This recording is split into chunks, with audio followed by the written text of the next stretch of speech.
One thing the Rays can take from a bad loss is that it's just one loss. 24 hours can make a huge difference. We'll be ready to play. That doesn't ease the challenge of having to steal a game in Boston.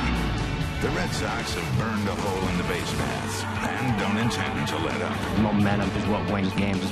We can't take our foot off the gas pedal. The Red Sox add to it. It's up to David Price to stop the Red Sox onslaught today. But it's on his teammates to overcome lingering effects, keep miscues from becoming a meltdown, and turn a bad loss into a positive game. The American League Division Series continues with Game 2. And we welcome you from Fenway Park in Boston. Beautiful Saturday night. ALDS coverage on TBS, presented by T-Mobile. Stage is all set.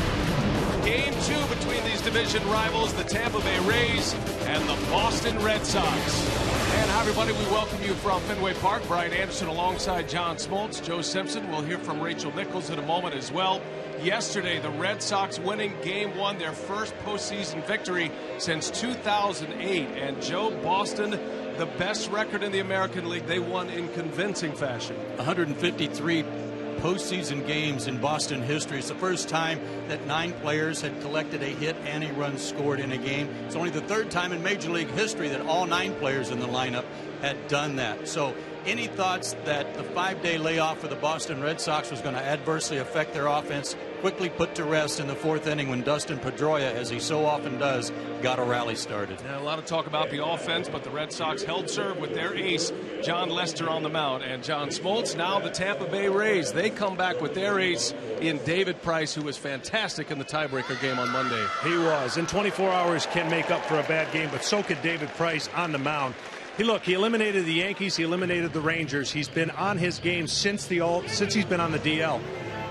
Look at the numbers, 9-4 since being on the DL. He's 6-1 here in Boston. What better guy to have on the mound if you need a win and secure at least 2 games at home for your team? So David Price, it's exactly what Tampa needed.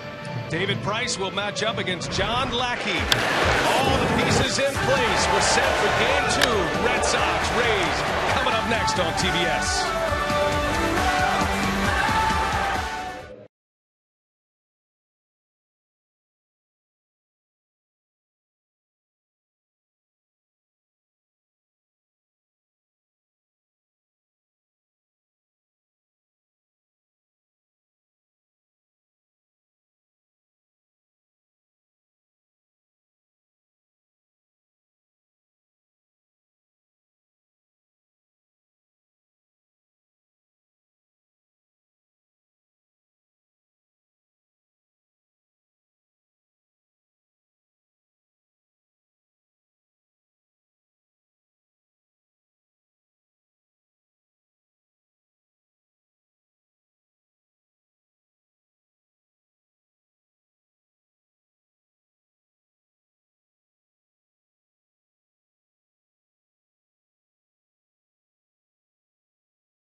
Just about ready for today's first pitch. Rays Red Sox, and game 2 of this ALDS.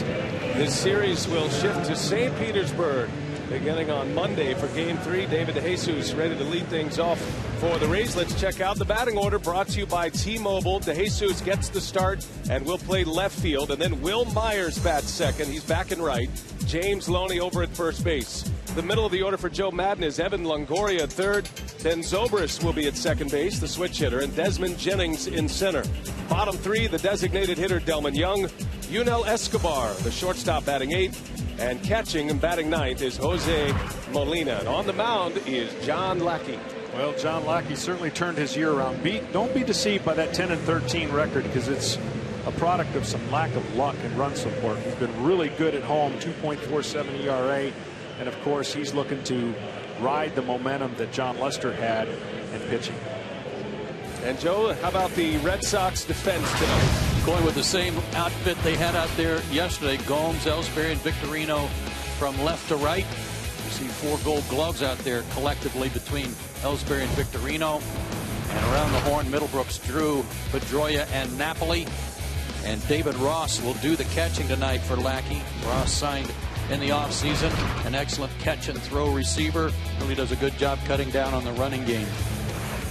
And a big decision for John Farrell for this game on who would catch John Lackey. David Ross has not caught Lackey since May. Matter of fact, you got to go back to May 9th, and he's only caught him twice. Saltalamacchia had a good day yesterday, but Ross is the call tonight, getting his first start of this postseason. And we're ready for baseball tonight. DeJesus leads off. Lackey's first pitch is down and in for ball 1, and away we go. One of the things you're going to see from both pitchers is a lot of emotion, especially out of Lackey. He wears his emotion on his sleeves. He's aggressive with all his pitches, and he's aggressive with the energy that he's taken to this mound. 3 and 4 postseason all time. Home plate umpire tonight is Eric Cooper. Crew chief is Dana DeMuth. He's at first base, part of the 6-man umpiring crew in place. Umpires hate when you say things like this because they call the strike zone as it's supposed to be. But Eric Cooper, by all accounts, is a pitcher-friendly umpire. We'll see if that holds true here tonight. Well, the other thing to watch in this early part of the game, he's not pitched in 10 days. Okay, you have your side sessions. You haven't had the adrenaline pumping for 10 days. So early on, look for his feel and touch to be what he hopes it to be. But 10 days is a lot to not be on the mound. Missed all of 2012, had the Tommy John ligament replacement surgery at the end of the 11th season that knocked him out for 2012, and is kind of the symbol of this resurgence by the Red Sox. He was a guy that got crossways with the fans and the media, and he wasn't healthy. John Farrell made a phone call to him this offseason, said time to wipe the slate clean, and his arm is back and healthy again. He had a good year as he walks David DeJesus, and now in steps Will Myers.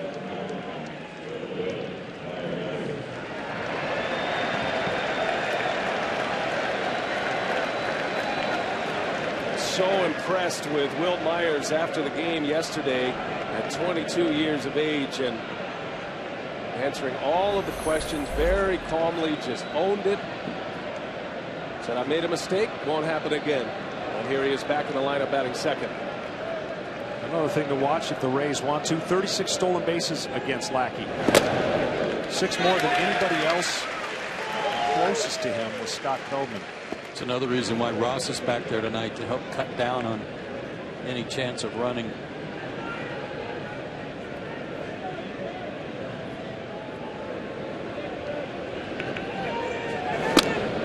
Joe Madden gave Will Myers some great advice about tonight's game. He said they're not going to forget here. They're going to be on you. They're going to be chanting your name. And if anybody gives you any grief, just smile at them. He did a good job last night.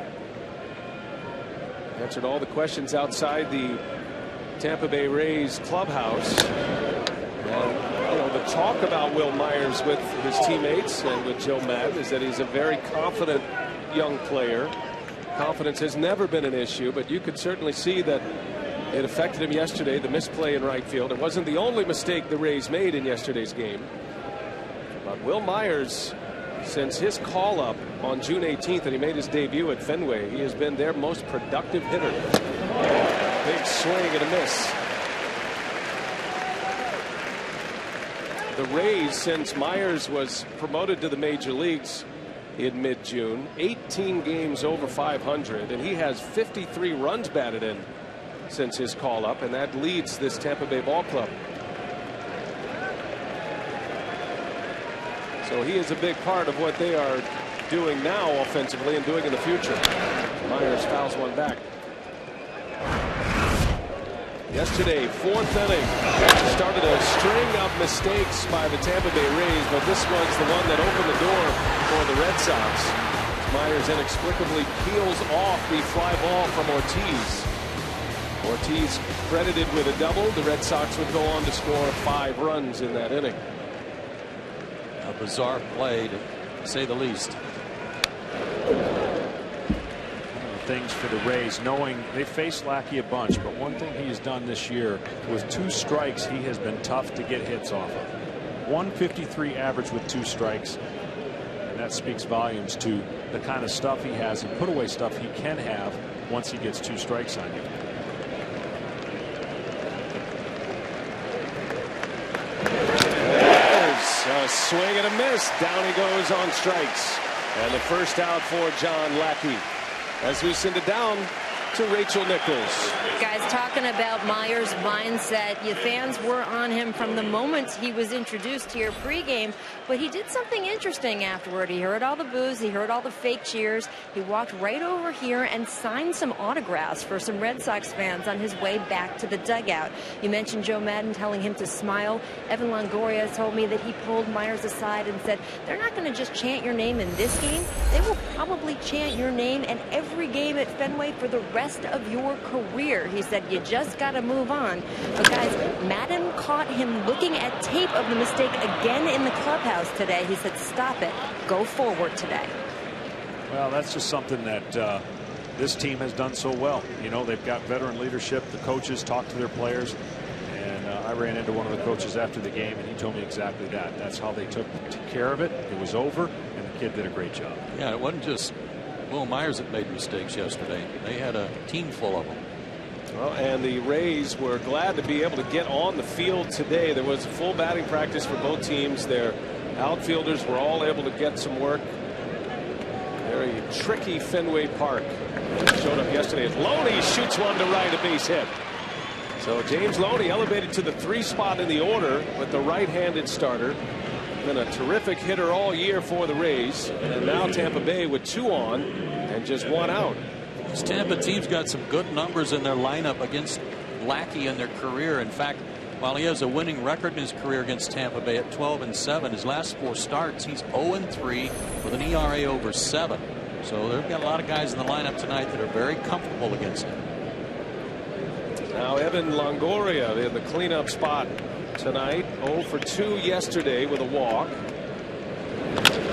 the first pitch, a bouncer. Step on the bag at third. Middlebrooks to first and a double play. Inning over. 5-3 double play to end it. Now the Red Sox coming up.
Game on at Fenway. The Rays go down in the first, a double play to end the inning, and now the Red Sox coming up against David Price.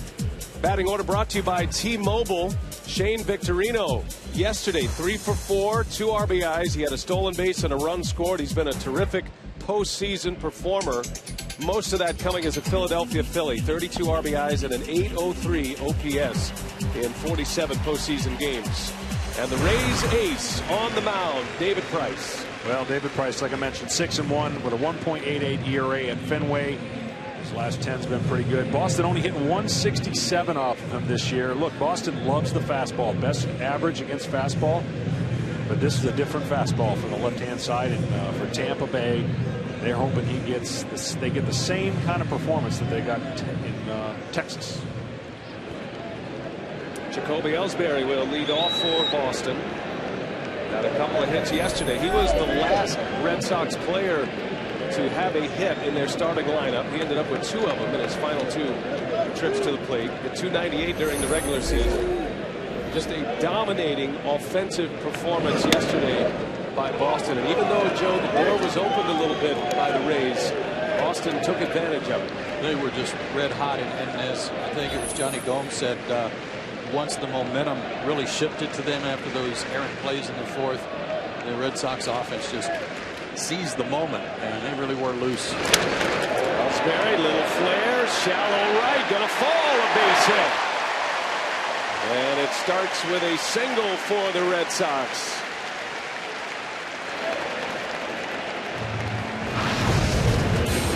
Here's the defense for the Tampa Bay Rays. DeJesus in left field has not played left field at Fenway Park in 5 years. He's joined by Jennings and Myers, Longoria, Escobar, Zobrist, and Loney from 3rd to 1st. And behind the plate tonight, he did not start last night, but Jose Molina will do the catching for David Price. Shane Victorino with Ellsbury at 1st. And chance of Myers raining down on the Rays right fielder already. A couple of rounds of that for him. Now we'll see if the Red Sox, who have done a lot of running this season, and 3 particular players that do most of the running. The stolen base game has been a big part of what they do. Jacoby Ellsbury had 52 during the regular season and caught just 4 times. 2 months ago today, Brian, was the last time a catcher threw out a Boston base stealer. That was Jason Castro of the Astros, who got Dustin Pedroia. That was August 5th. They have a string of 41 straight as a team. Well, we saw David Price against the Texas Rangers cut down a couple of base runners. The Rangers wanted to run as well. Price didn't let them.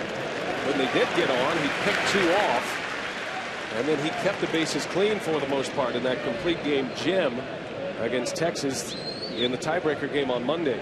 Yeah, we talked about how aggressive Texas is on the base paths. Boston, a similar team, but David Price did a great job kind of diffusing that against the Rangers.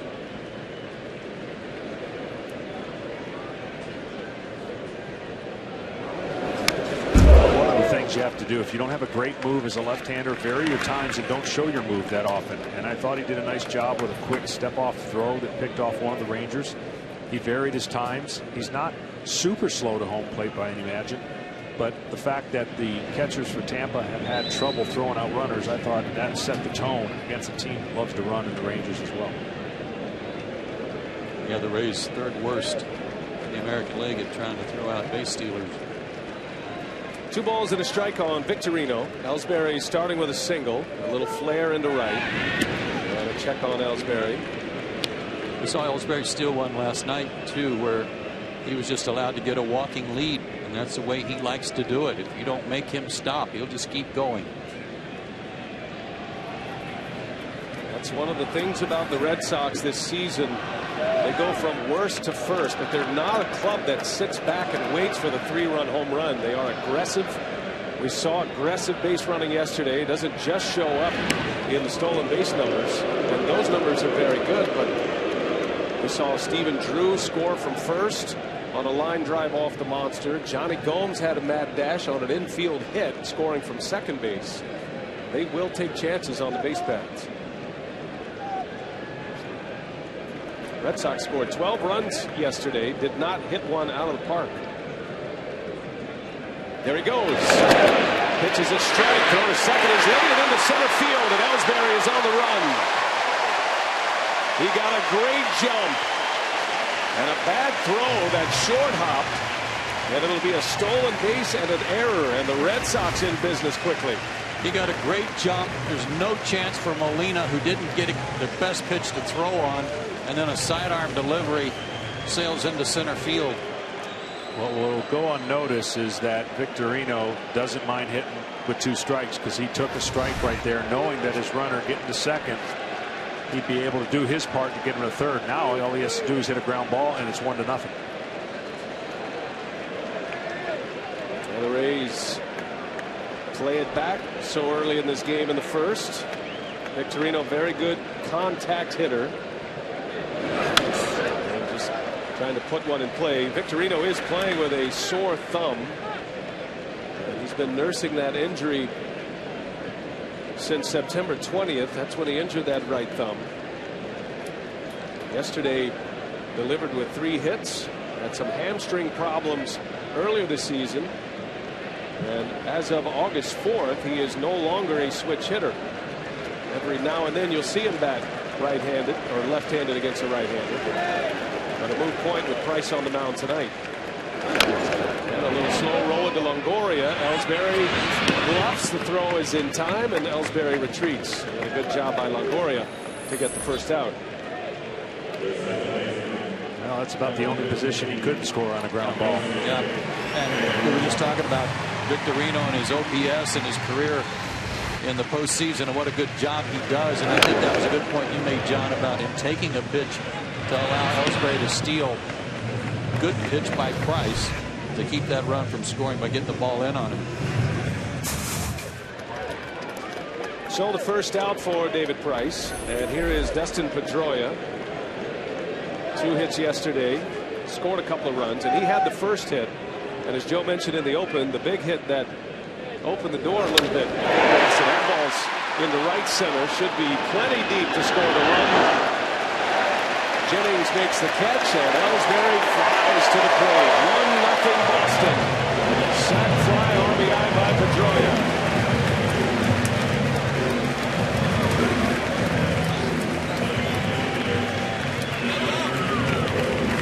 As we said last night, Dustin Pedroia is the guy that drives this team. He's the engine. They got the rally started last night, yesterday afternoon rather, in the 4th inning. Drives in the first run tonight with the sacrifice fly on the first pitch he sees from Price.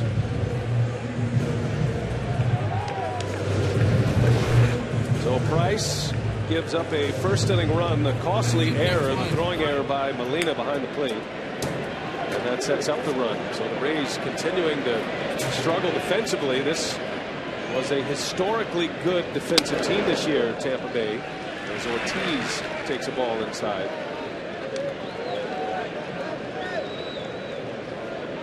Only the Orioles committed fewer errors than the Rays this season.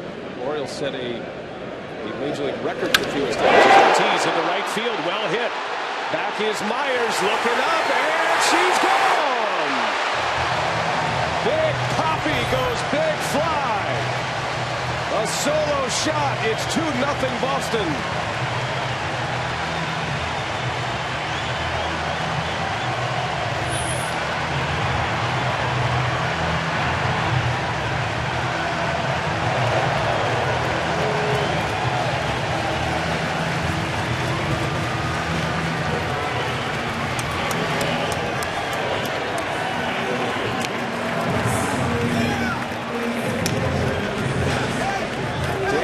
Ortiz had a hit yesterday, almost hit one out yesterday, and a ground rule double. This one finds the seats. And a quick start for the Red Sox. 2 on the board against David Price in the first. And now Napoli. Dick Poppy just a .216 career average against David Price prior to that swing. There was a no-doubter. Career home run number 13 in the postseason for David Ortiz. Ortiz hit 30 during the regular season, having it over 100. David Price's game plan early on was to pitch everybody, it seems like, in. He went into Ellsbury, who broke his bat and got a single. He tried to go in the first pitch, which he did, to David Ortiz.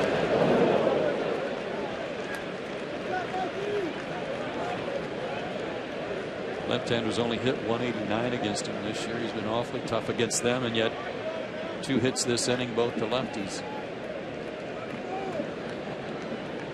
All at 2 strikes on Napoli. Drove in a run with a hit yesterday.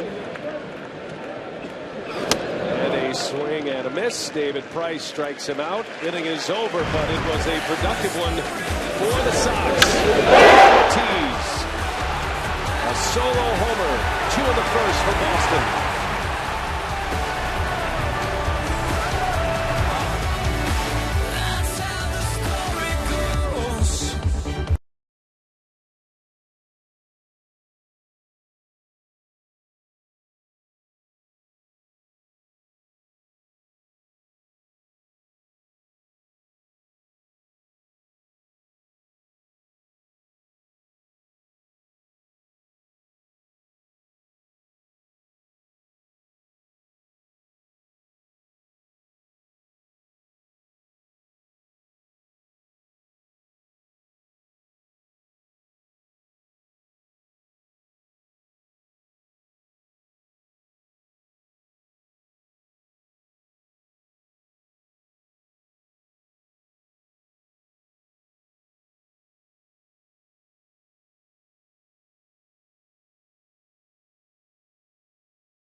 Boston with a quick start tonight. 2 on the board.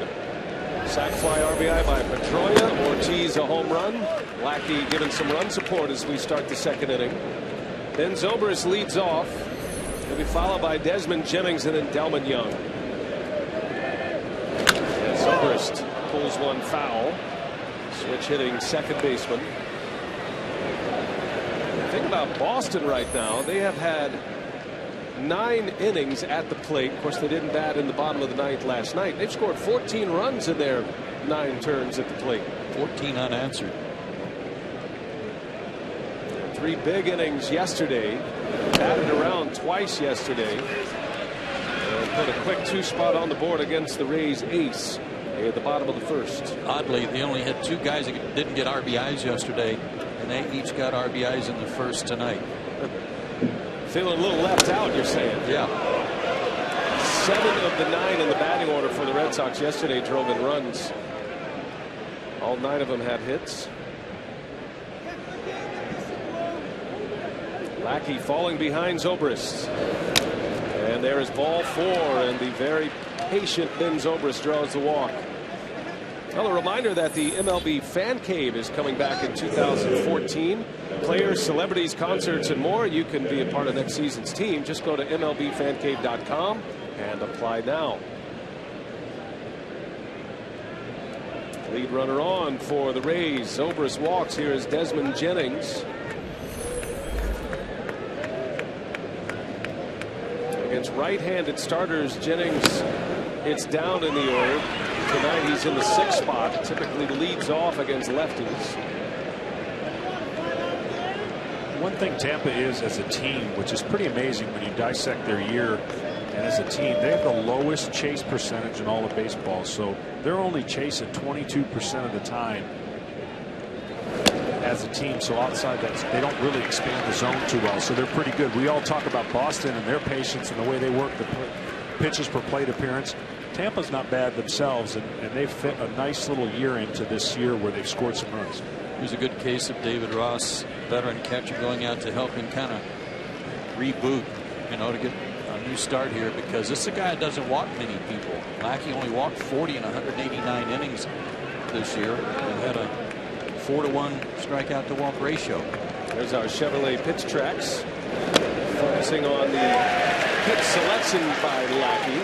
And like Lester, he throws a cut fastball, and that counts in the fastball category. And that's mostly what he goes with when he's right.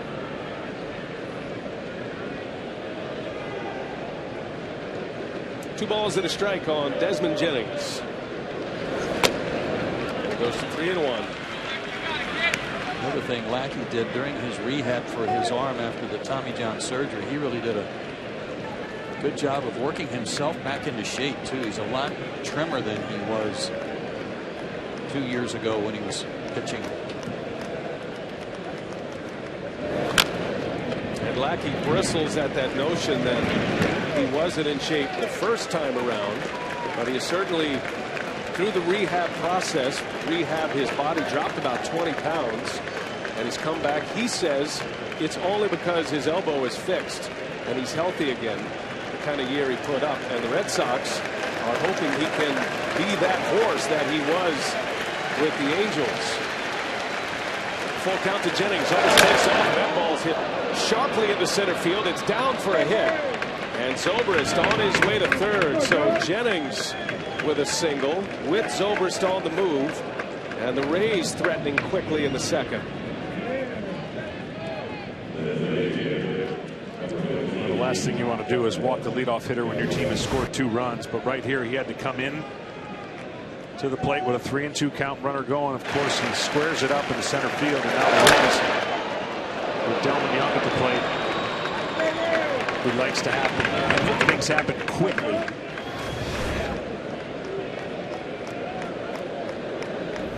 Young, the designated hitter, and he swings and misses. Young hit a key home run in the wild card game on Wednesday against Cleveland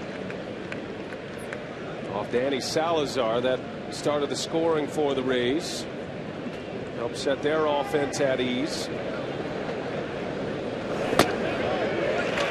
Tampa Bay enters into this series knowing it's a best of 5, but they've basically been in a do-or-die scenario since last Sunday. They had an elimination game Sunday in the regular season against the Blue Jays. Had the same scenario in the tiebreaker game on Monday against Texas, and then of course the 1-game wild card playoff on Wednesday. And had scored first in all those games. In fact, they had a streak of 13 straight where they scored first until tonight. Scenario right here, 0-2. I talked about how tough he is with 2 strikes. You've got to get something way out of the zone against Young. 0-2 the count, first and third for Tampa Bay. Runner goes, and a high fly ball right field. Back is Victorino. Tagging at third is Zobrist, and he'll score without a throw, and a sacrifice fly puts Tampa Bay on the board. Delman Young with his second RBI of the postseason. The reason I said you got to get something way out of the zone, this guy right here can get to anything. So you got to bounce it, throw it higher than high. 0-2 was your best chance to strike out Delman Young when you throw pitches down and way out the zone. This is a fastball that he just stays on top of and does the job. Gets a runner in. Now it's 2-1. Like I said, there's a lot of guys in the lineup that are comfortable against Lackey. And Young's one of them. He was 6 for 17 against him in his career. So even 0-2 behind in the count. He wasn't worried about getting jammed inside. Pedroia Escobar, first ball swinging, center field to Ellsbury. And out number 2. That was a spot you could tell that Desmond Jennings wants to run. He actually started then stopped, but Escobar giving him no chance to steal a base. Yeah, I think Escobar has had some good success as well, swinging the bat, and he took the first pitch. But this is a great example with 2 outs where at some point he's going to steal or try to steal. So that'll bring up Jose Molina. And Jennings at first.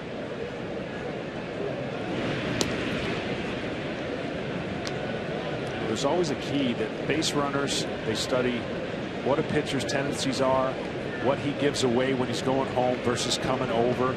It's no different than facing a pitcher at the plate and his tendencies. You're looking for every edge. One thing, I've talked about it a lot, when you want to try to get your catcher in the best position to throw out a runner, you've got to be quicker than 1.5 to home plate. 1.1 to 1.3 for a right-hander would be really good. 3 seconds is the common number that you try to get under between the pitcher and catcher to throw out a base stealer. There goes Jennings, and a swing and a miss. Ross has thrown to second, his lead. So both pitchers allowing big jumps, and we've seen a couple of steals already.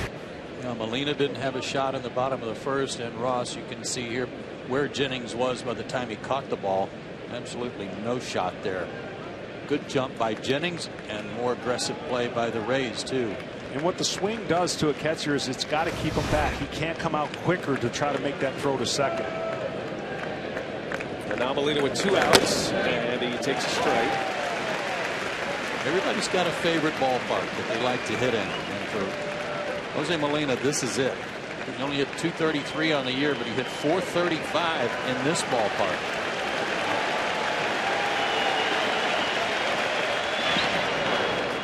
Molina has been a Red Sox killer this season, not known for his offense, but overall the entire regular season series, which covers 19 games between these 2 teams. Molina was 15 for 35 at the plate, a .429 hitter against Boston.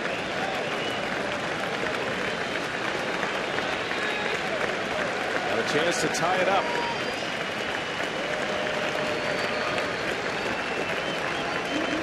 And Lackey wants to start over with the signals. Well, I was just handed a note here from our stat man to the Stars, Aaron, who I'm not sure, but we may have to check this one. When Molina was with Texas back in 2010, he had a cycle here. That's correct. He is correct. That is a correct statement. I may have to see the video. I think everybody was laughing when he got to third on a triple. But that was Benji Molina. Not Jose. But there's good family memories here at Fenway Park. Jacoby swings and misses, and down he goes. So Lackey is out of the inning, gives up a run. 2-1 Boston.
some offense early. The Rays and the Red Sox. Tampa Bay answering a 2-run Boston first, scoring a run in the top of the second. And here we go to the home half of the second inning with Johnny Gomes leading off.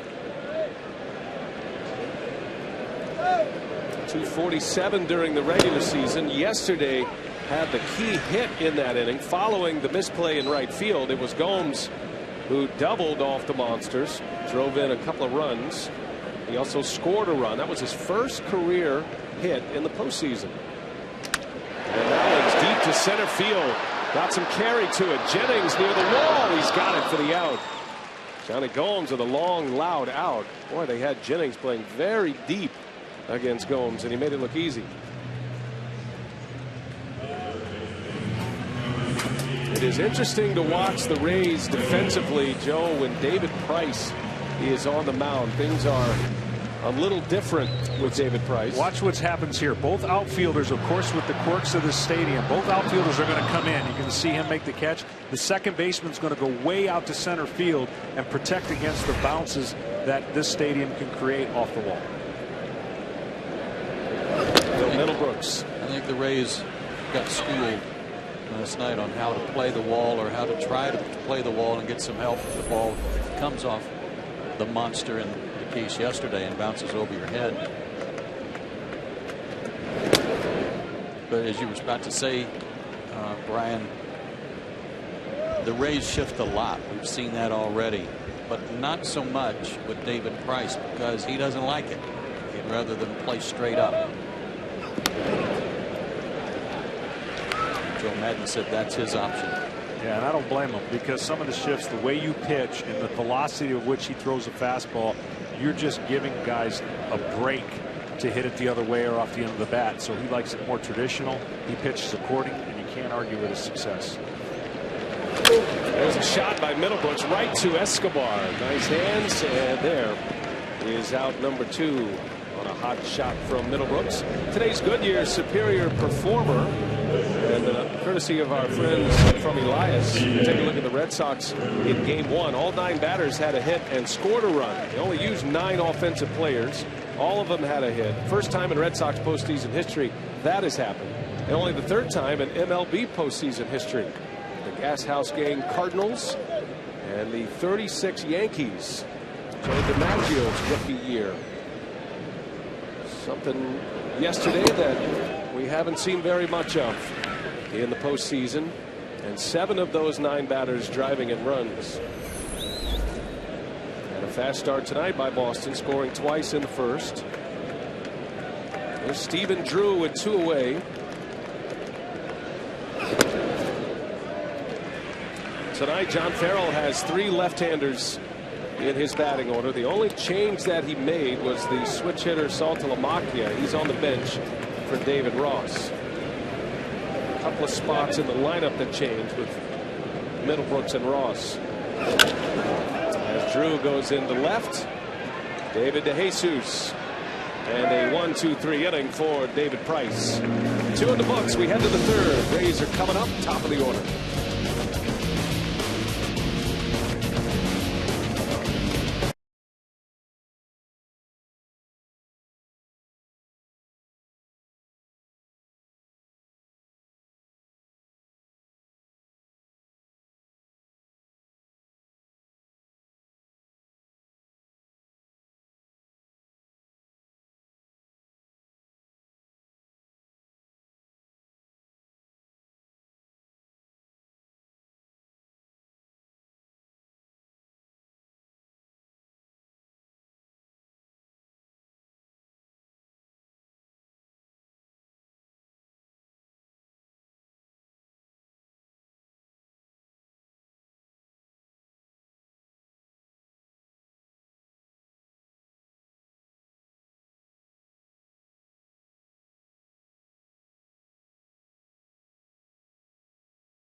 2-1 Boston. The Beards are big here.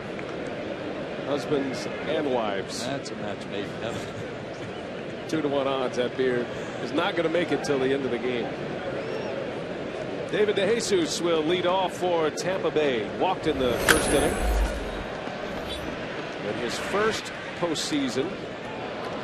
Joe mentioned that DeJesus, although he's a very accomplished outfielder, has not had a lot of experience here at Fenway Park, especially in left field. He's only played in 7 career games in left field at Fenway. 6 of those came in one season. He has been a good outfielder for a long time. 3 different organizations this year.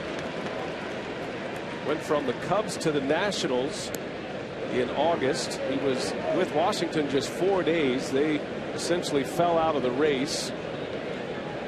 And DeJesus was quickly turned around and sent to the Tampa Bay Rays. 2 waiver claims on both of those trades. And now here he is in the postseason for the first time, and he is down on strikes as Lackey gets his first out. Well, don't forget, coming up next after we're done, the Tigers and the A's, Sonny Gray and Justin Verlander. Tomorrow, 3:30 p.m. Eastern, MLB postseason pregame on TBS, presented by Jeep. 4:30, it's the Cardinals and the Pirates game 3. At 8 o'clock, the Braves and the Dodgers. That'll be another game 3 in Los Angeles. And the postseason show on TBS, presented by Johnny Walker, to follow at 11:30. 2 games on the slate today. Postseason baseball, all in the American League. Will Myers with one away. Just got a sense that this kid's going to do something today. Make up for what was a rough day yesterday. And I'm sure Rays fans hope that is the case.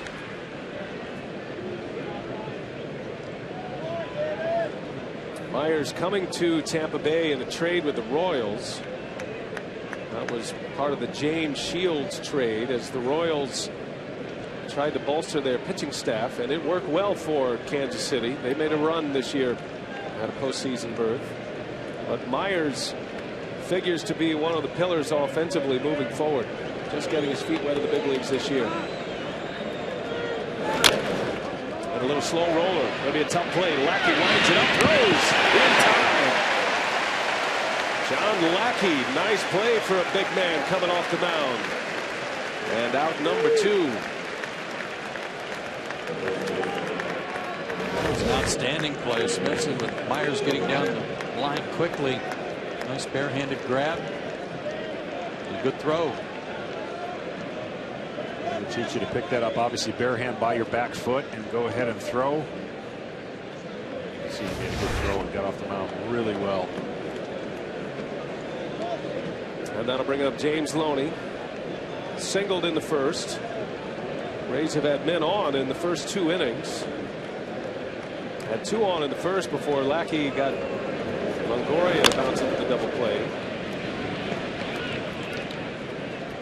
Lackey has been a big game pitcher in his career. He has 3 postseason wins.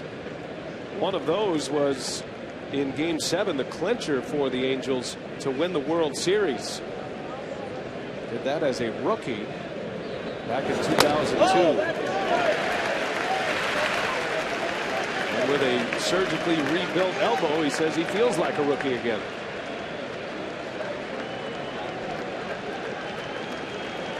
Oh, and 2 to Loney. He's in the middle of a 5-year, $82 million contract that the Rays went out, or the Red Sox went out, snatched him from Anaheim, and first 2 not so good. This year has paid some dividends to the fact that the new elbow is in place.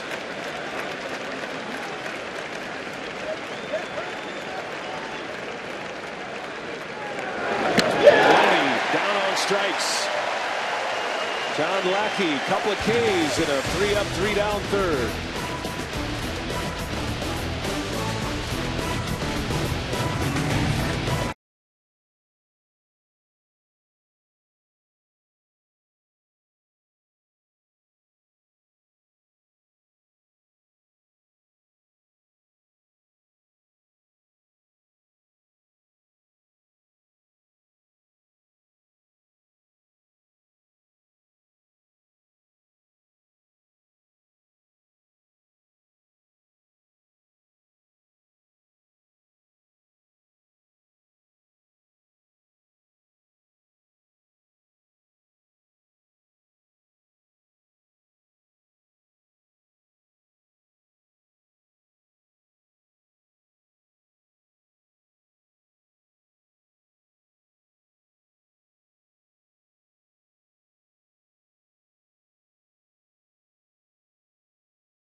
ALDS coverage on TBS, presented by T-Mobile. Back at Fenway Park in Boston, Game 2 of this American League Division Series. Red Sox winning yesterday. The series will move to St. Petersburg and Tropicana Field on Monday. David Ross will lead off for the Red Sox.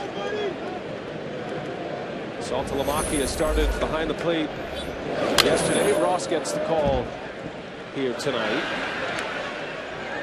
Very good defensive catcher, always has been, a good thrower, and has had a knack for the big moment with the bat. He missed a couple of months this year with a concussion. And John Farrell saying they missed him a great deal while he was gone. He's kind of another coach on the bench when he is there, and certainly he's able to bring a lot of veteran experience to the plate as well. He'll save a pitching coach a few trips to the mound.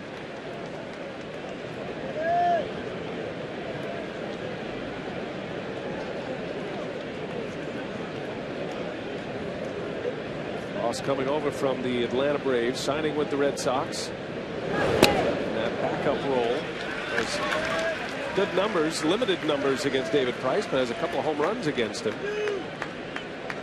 Good high fastball hitter.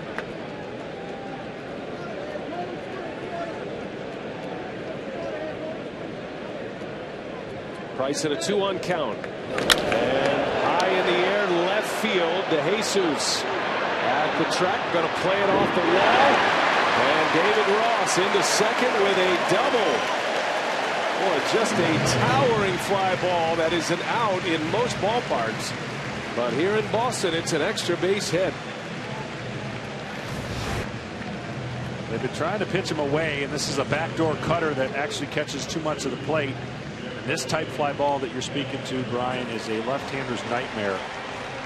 The outfielder has to judge it, decide how far it's going to come down, whether or not you can catch it or play it off the wall. We've seen the last game and 3 innings, balls bouncing off the wall and hitting on that warning track. That warning track must be like concrete. The ball is bouncing so high off of it. De Jesus backed off last night, or yesterday we saw Rodriguez get burned on the bounce. De Jesus was well off the fence, but it still almost got over his head. And the space between them. De Jesus checking his card for positioning with Ellsbury at the plate. Leadoff double for Boston. And Ellsbury, little flare, and that's going to fall fair. Base hit. Ross being waved home. He'll score. Ellsbury to second. And the throw is late. It's a double and an RBI. 3-1 Boston.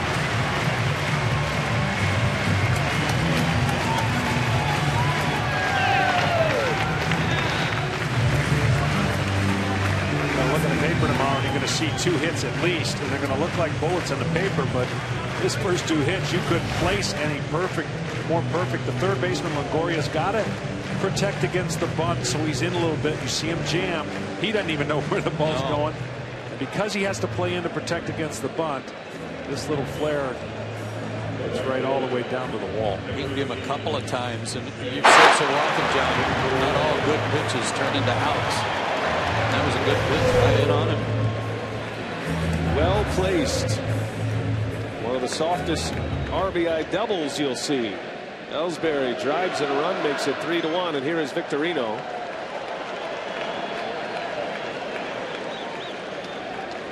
Rays are heads up for a potential bunt here with Victorino, and he is a good bunter.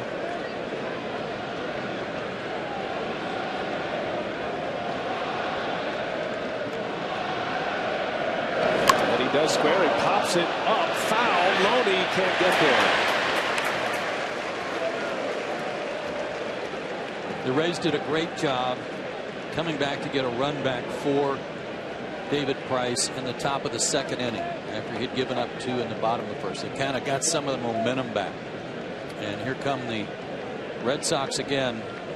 Bottom of the order, they get a double, and now you're in the grinder with the top of their order that does so much damage.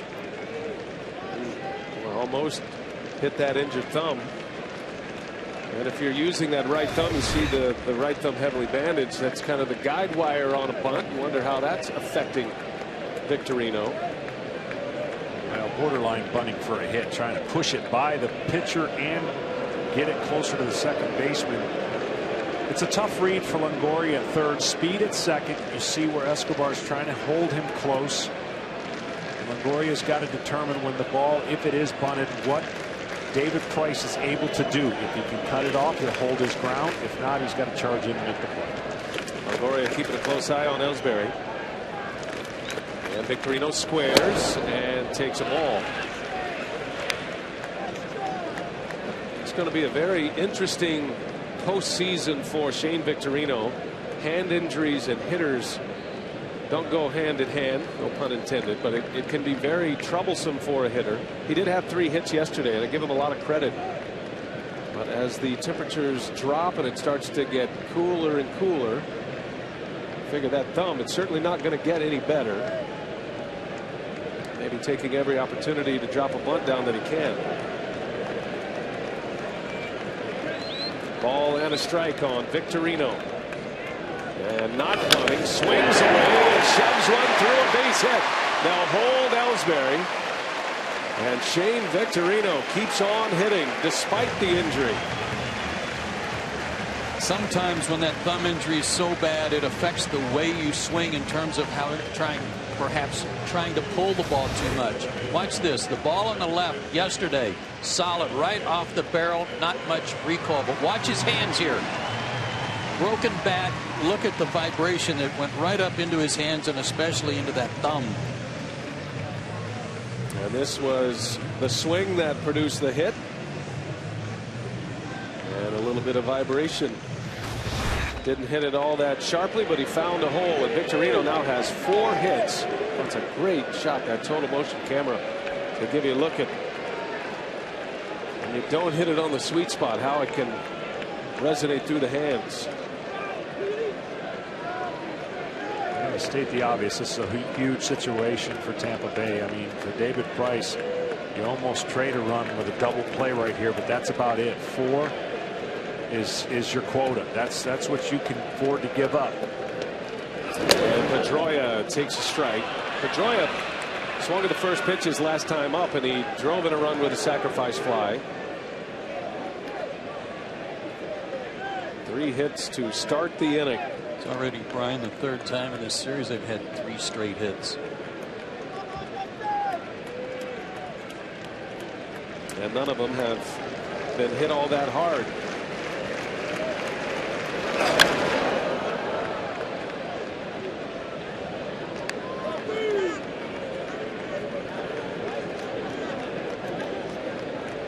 Dustin Pedroia is unlike most modern day hitters who like to hit with a spread out stance or have a little toe tap and don't stride. This guy's got a long stride, which I think accentuates what we were talking about last night or yesterday, John, about his swing being so long and aggressive. It looks that way, I think, because of the long stride.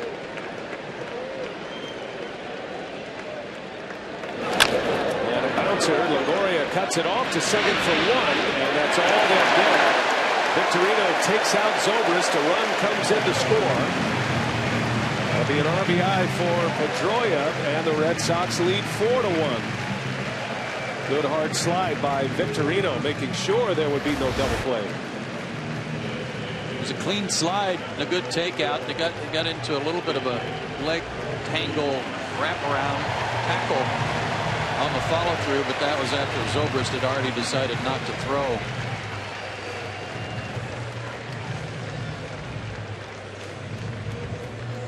Victorino out on the 5-4 put out. 1 gone in the inning. 2 runs are in for Boston. Had a 2-run first. Ortiz with a solo homer in the first.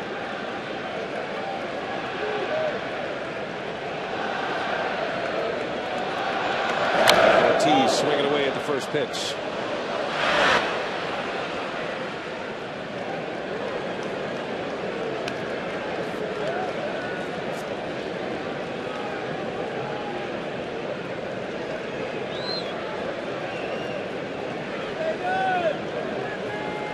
hits in the inning for Boston. Rays with a shift on, looking for the ground ball to turn 2 on Ortiz. And there's a strike. Price gets the call, and it's 0-2.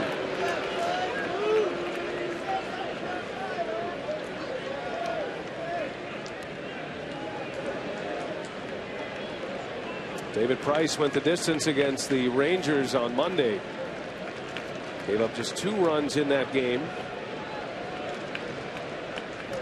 In game 163, the tiebreaker. He has struggled to start this one. Well, here's our Avocado All-Stars moment. Ortiz, first inning with a run in, launches one into the Red Sox bullpen. First home run for the Red Sox in this series.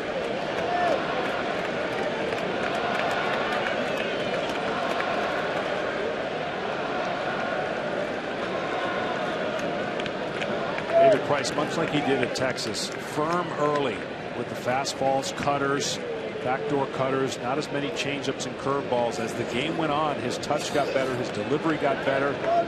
So far here, again, firm early, throwing the ball 95 plus. The Red Sox have been able to get to him with some hits. They're on his fastball. Ross hit a cutter, as you pointed out, but it's like early in the count, they're sitting on the hard stuff. As the season has gone on, Price just kept getting stronger and stronger. He went on the disabled list with a triceps injury. He missed 6 weeks with that injury. Was giving up a ton of home runs before, 14 homers in his first 15 starts, but just 2 over his last 11. As Ortiz rips one, Loney steps on the bag, and now a rundown as Pedroia tagged out. Got him on the back pocket. And a good quick tag to end the inning. Excellent defense there by the Rays to get him out of the frame, but 2-run score, and it's 4-1 Boston.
Expectations very high here with Red Sox fans, and they are enjoying what they have seen so far in the first 2 games. 4 runs in on 5 hits for Boston. Scored 12 yesterday, beat the Rays 12-2 in game 1, and off to a quick start tonight. 4th inning we go. John Lackey coming off a 3-up 3-down inning, has retired 6 straight, had a couple of strikeouts in the 3rd, and he has 4 Ks in this game to go along with 2 walks. Longoria, Zobrist, and Jennings.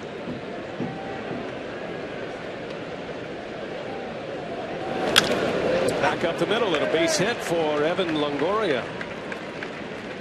His first hit in the division series. Well, when you look at Lackey and what he possesses, we talked about the firm fastball that he has. You see a little bit of a hard slider right there at 85. Follows it up with another one that gets the double play. But this is the pitch right here, the curveball. The depth that he has at 82 miles an hour, it goes straight down. And if he gets 2 strikes on you, that's more likely some of the pitches you'll get strike and swing and miss on. Facing Ben Zobrist here with a man on. John Lackey is on 10 days rest.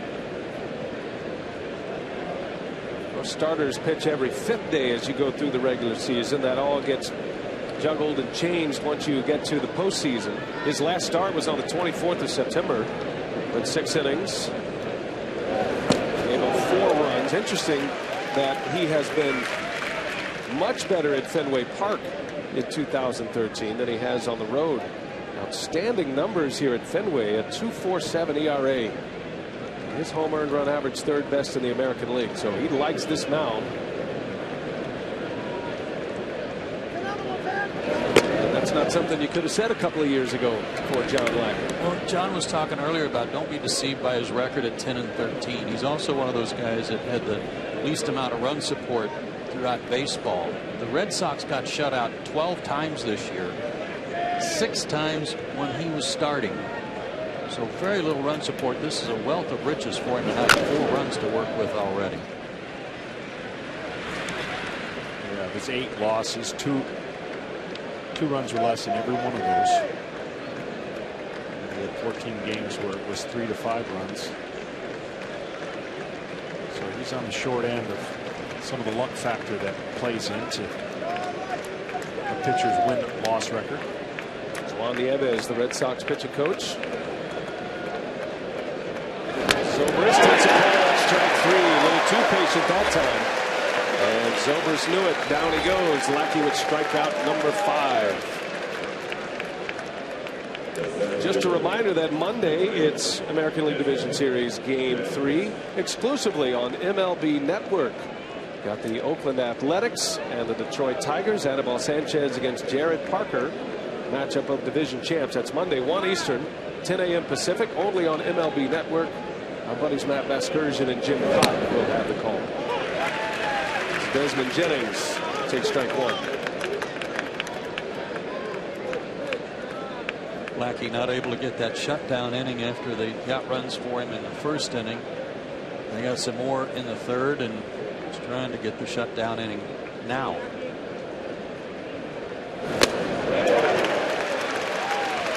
How conscious were you of that, John, in big games like this? Probably more than anything else. I thought my most important inning was the 1st inning. So after the 1st inning, if we got any runs, that was the mindset I had going out. It was getting that leadoff guy that's so huge, because then you slow down the rally factor. But it was the most important thing I did when the team scored a run. Especially in big games in a series, because what you do now is you start, like everybody else does, when you're facing a team that has either a good bullpen, you start counting outs. You know, you start getting yourself farther ahead, and that you really can't do that as a pitcher. You might do that as an offensive batter, or thinking about a bullpen.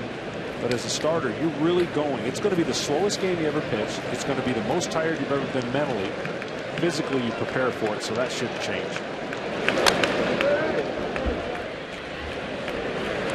But that's what I found more than anything. I never pitched a game that ever worried about my next start in the postseason. So it was my last. And you do that enough times in one postseason, you're pretty tired. So you can take that approach in the postseason. It's a little more difficult to do that in the regular season. Lackey in his 15th postseason appearance, his 13th career start. first as a Boston Red Sox. Last in the postseason in 2009.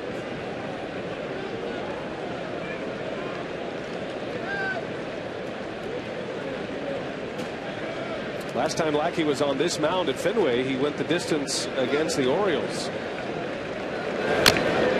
Jennings hangs tough.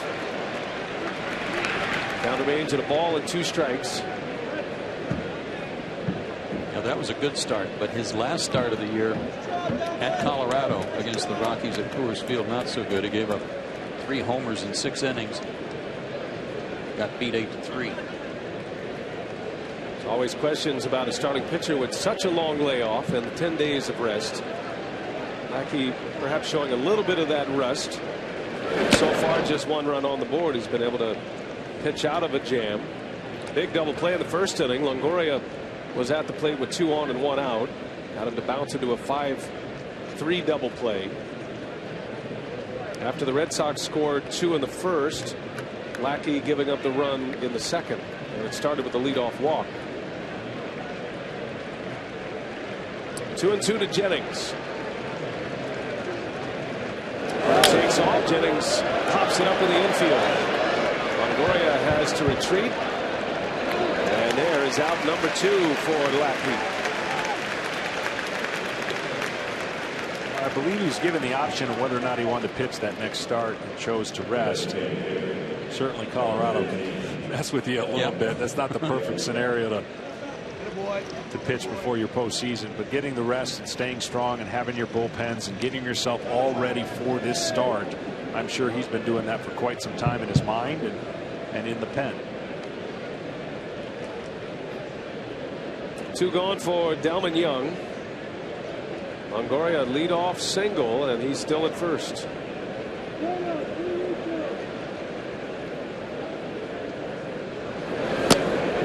Ryan, you mentioned David Ross having some concussion issues during the season, missed a lot of time for the Red Sox. He used to catch exclusively with one of those hockey style masks, and he does not anymore. And I've noticed a couple of other catchers who have had some issues with some bad foul tips and concussion type symptoms that have gone back to the traditional mask as he has.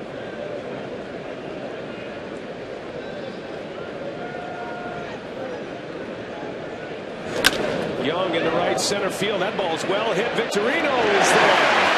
A great jump and fetched it in the gap. Takes a hit away from Young. Scoreless inning for Lackey.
our way to the Red Sox half of the 4th inning. Mike Napoli set to lead off.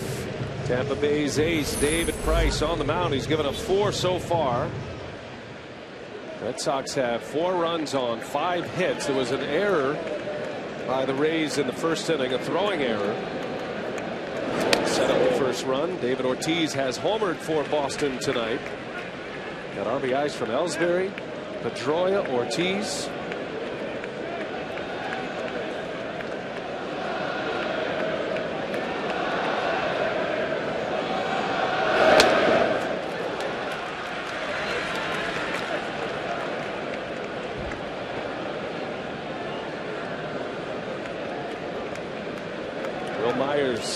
Still hearing it from these Red Sox fans. Myers at the plate tonight is 0 for 2. As Price misses away. Fastball 93, 94 miles an hour. He's fallen behind 3 balls and no strikes. Once Tampa Bay survived the tiebreaker game, they felt like their starting rotation was in a great position to make a run in this LDS as he walks Napoli on 4 straight. Moments ago we spoke with Rays manager Joe Madden in the dugout, brought to you by Charles Schwab. Well, Joe, you're down 4-1. What's the way back in your mind at this point? Well, just got to be patient at the plate a little bit, although Lackey is throwing some strikes right now. We just got to obviously hold it right there. They've had a lot of pretty good baseball luck so far with some of the hits they've got, but that's part of the game. Joe, with David Price coming off that brilliant performance in Texas, what do you see from him tonight? Anything different? No, I mean, he's been pretty good, actually. I think take away Poppy's home right now, just a hanging cutter. Otherwise, they've strung together a lot of little things. But otherwise, from this sideline perspective right here, his fastball's good. He's throwing a couple cutters. Haven't seen the hook yet. I think maybe one changeup, and that was to Ross, the ball that skimmed the left field wall. So far, he's throwing the ball pretty well. Well, and that game plan for David Price is going to have to start going to options 2 and 3. He's got to mix in some off-speed pitches here. It looks like the Boston approach to David Price has been really good. Aggressive, waiting for that fastball cutter over the plate. Johnny Gomes, bouncing ball. Longoria on the run, fumbles it briefly, and Sanders throws it off the facing of the dugout.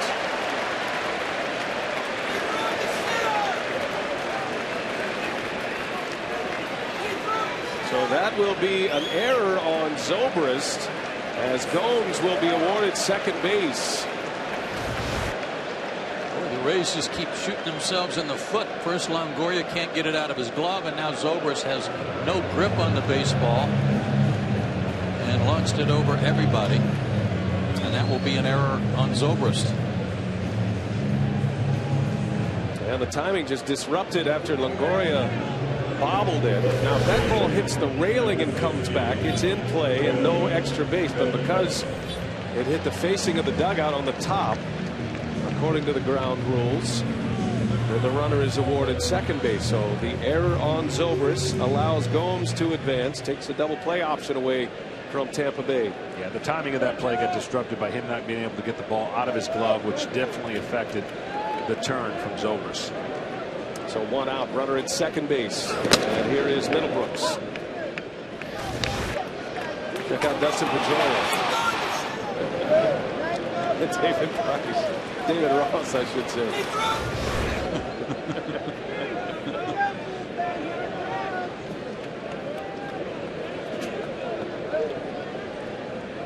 Middlebrooks, chance to drive in another run.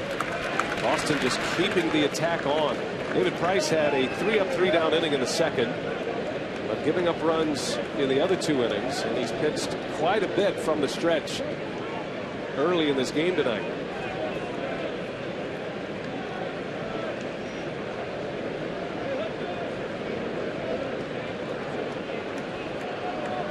Pickoff play, and Price bounces it in. Nice play by Zobrist to keep it out of the outfield.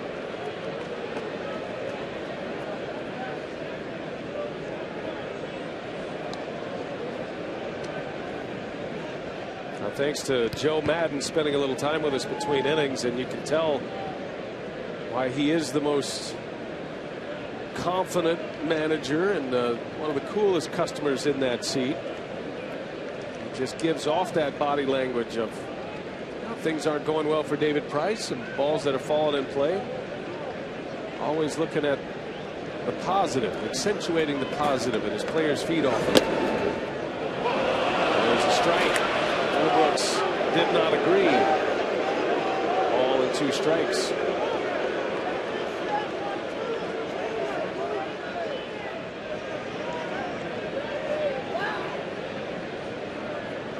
Middlebrooks returning to the Red Sox in early August. Had a broken wrist last year, hit by a pitch, knocked him out in August of last season. Took him a while to come back. He wasn't effective early in the year with the Red Sox. He's the guy that swung the bat so well that he pushed Kevin Youkilis out the door. See the Red Sox taking, they're aggressive in everything they do, even their leads. They're trying to take advantage of this ballpark and the different quirks that it provides. They've just been on go since this series has started. And this is a team that we expect to see take a lot of pitches and work the counts, but they've been aggressive early, and especially trying to get on the fastball and cutter from David Price early in the count. It's not typical of the Red Sox. Price is a strike thrower, perhaps the best strike thrower in the American League. Average the fewest amount of walks per 9 innings among starters. 2-2 to Middlebrooks. Count remains at 2-2. I want to show you something, guys.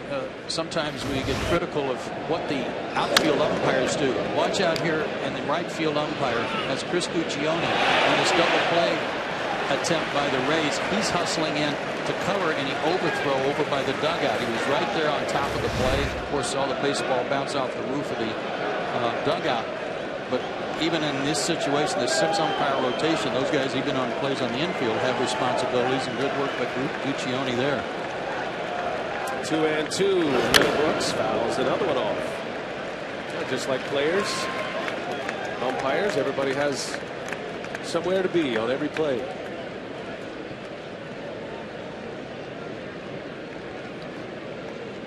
And if you wonder why the umpires, the outfield umpires, stand where they stand when you see them in the postseason, normally it's a 4-man umpiring crew throughout the regular season. In the postseason, they go to 6. Well, they are there primarily to see traps and make the calls on traps. Balls landing in front of outfielders. The 2-2, and Middlebrooks hanging tough. He's late, but he keeps fouling tough pitches off.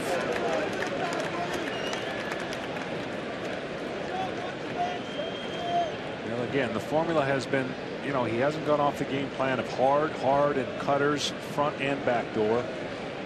Only one changeup that I can think of so far, and we haven't seen a curveball. So you're going to get a lot of foul balls and some fly balls off of David Price. We haven't seen many strikeouts, which, again, right there, his chart shows 90%. Some form of fastball or cutter. This is pitch number 8 to Middlebrooks. And a bouncing ball. Longoria looks the runner back.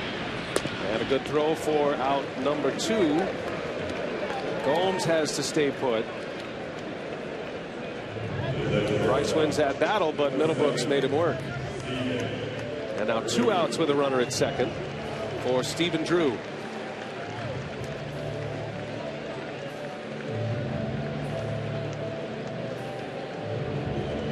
Yesterday, Drew had a hit. He was 1 for 5 in yesterday's game. Flew out to left field his first time up. A .253 hitter this year. Outstanding defender. Last year he was with the Oakland Athletics. Marched into the postseason with the A's in a division title for the A's last year. And like many of these other Red Sox hitters, he's swinging away first pitch on Price.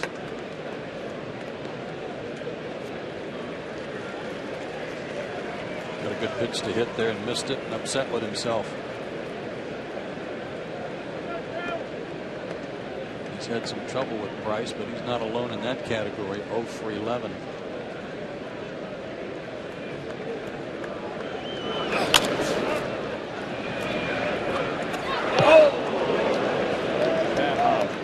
That's going to leave a mark. Give him the ball. There you go. He deserves it.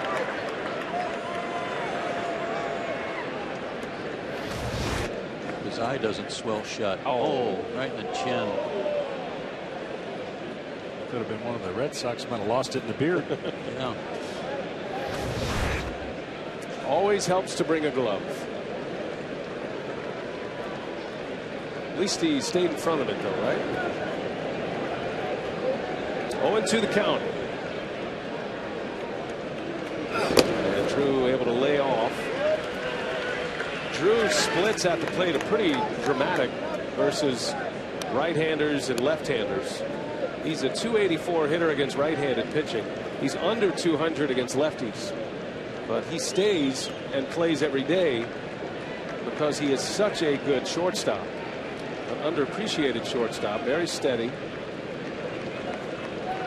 Most valuable position on the field outside of the pitcher.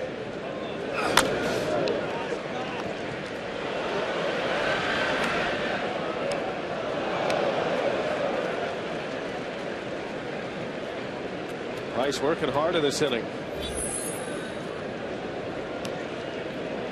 57 total, 40 strikes, so it's not a lack of strikes.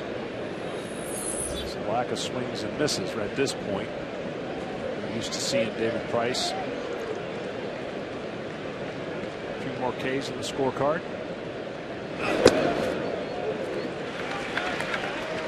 He struck out a lot here. I mean, in this ballpark this year, 20 strikeouts in 22 innings. Tonight, that has not been the case, and I think it's largely because of what you talked about, John. He's just not really using all his pitches.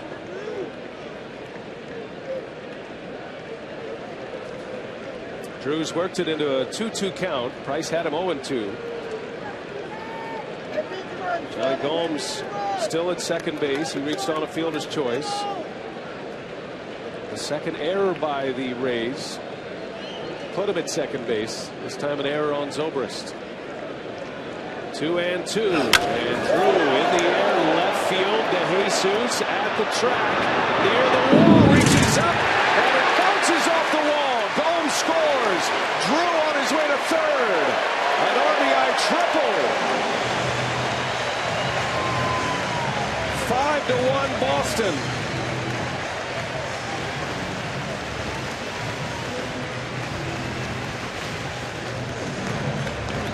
These left-handed hitters in the lineup tonight came in a collective 185 average against David Price. And they're coming up with the big hits.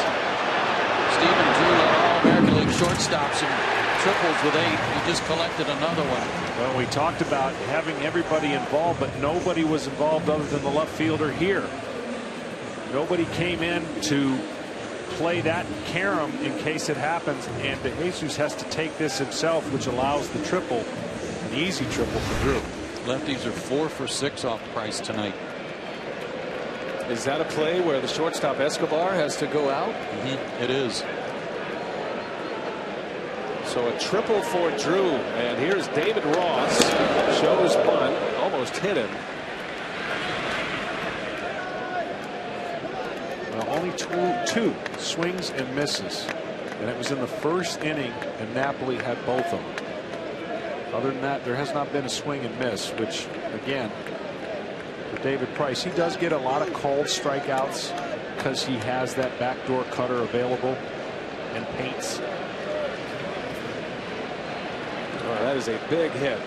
2 outs. RBI triple. Price had Drew 0-2 as Ross takes a strike. Had him 0-2. He's got the matchup in his favor. The lefty on lefty. And that figured to be the challenge for Boston tonight. The 3 left-handed batters in the lineup against this big lefty. But tonight, left-handed hitters for the Red Sox are 4 for 6. Ellsbury, Drew, and Ortiz. And they have hit for the team cycle.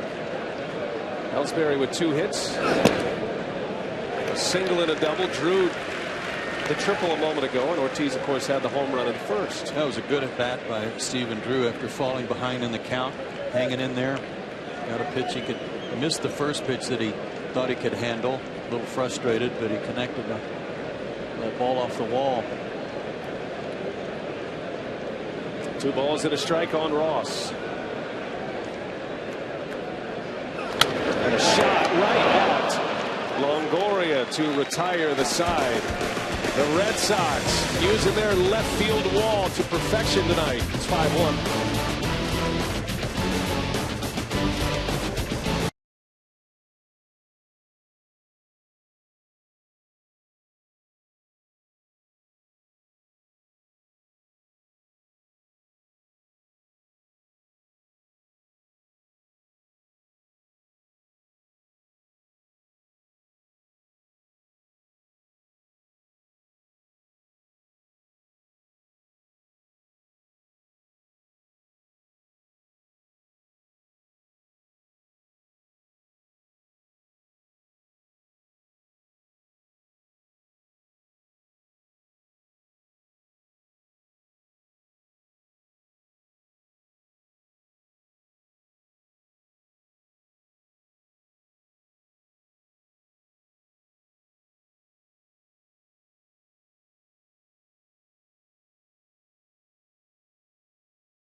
Back at Fenway, and John Lackey facing Yunel Escobar to start the inning. Escobar with a double just inside the line, jumping on the first pitch, and the Rays put their leadoff batter aboard for the 4th time in this game.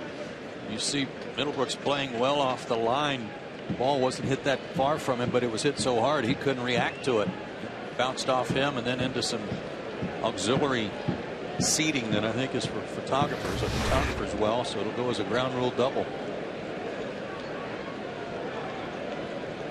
Tampa Bay has had their leadoff hitter aboard in every inning but the 3rd. Lackey's only 1-2-3 inning. Stranded a leadoff single last inning. And here is Molina. Slow roll to short. Stephen Drew. One away. Moments ago, we spoke with Red Sox pitching coach Juan Nieves in the dugout, brought to you by Charles Schwab. Well, Juan, just give us your thoughts on John Lackey, first-year pitching coach. What are your impressions of him tonight? I'll tell you one thing. He's been unbelievable. Great year. Very resilient to everything. He's been very healthy all year, which that's a big plus for him. Coming back from Tommy John, and of course he's pitched for us unbelievably the whole year. Very consistent. Juan, you've had your challenges and you've met them all. You've turned your pitching staff around from last year to this year, but you also have gone through some closers. You've had to have your psychology, you've had to have everything. How have you approached this pitching staff with all the different changes? They've been unbelievable. The fact of Hanrahan getting hurt and Bailey, of course, giving other guys chances, and of course Uehara has run with it. Has had a great year. Also, Tazawa and Breslo has joined in as Andrew Miller got hurt in L.A. But the guys have been very, very good on that term. And they've been taking the bull by the horns every day, getting prepared, and the biggest thing is that they stay healthy. And thanks to Juan Nieves, first-year pitching coach of the Red Sox, and he's put a lot of pieces together. The Red Sox pitching has been a big part of their success this season. They still have a very good offense, different kind of offense than their run in the mid-2000s. Of course, the two-time World Series champion Red Sox. As De Jesus that got a piece of him. Lackey hits him, and Lackey is staring down De Jesus on his way to first base. A pitcher who wears his emotions on the sleeve didn't like the fact that De Jesus didn't get out of the way of that offering. They got him on the arm. It's on the point of the elbow. It kind of hangs over the plate a little bit too. That might have been another reason he was upset.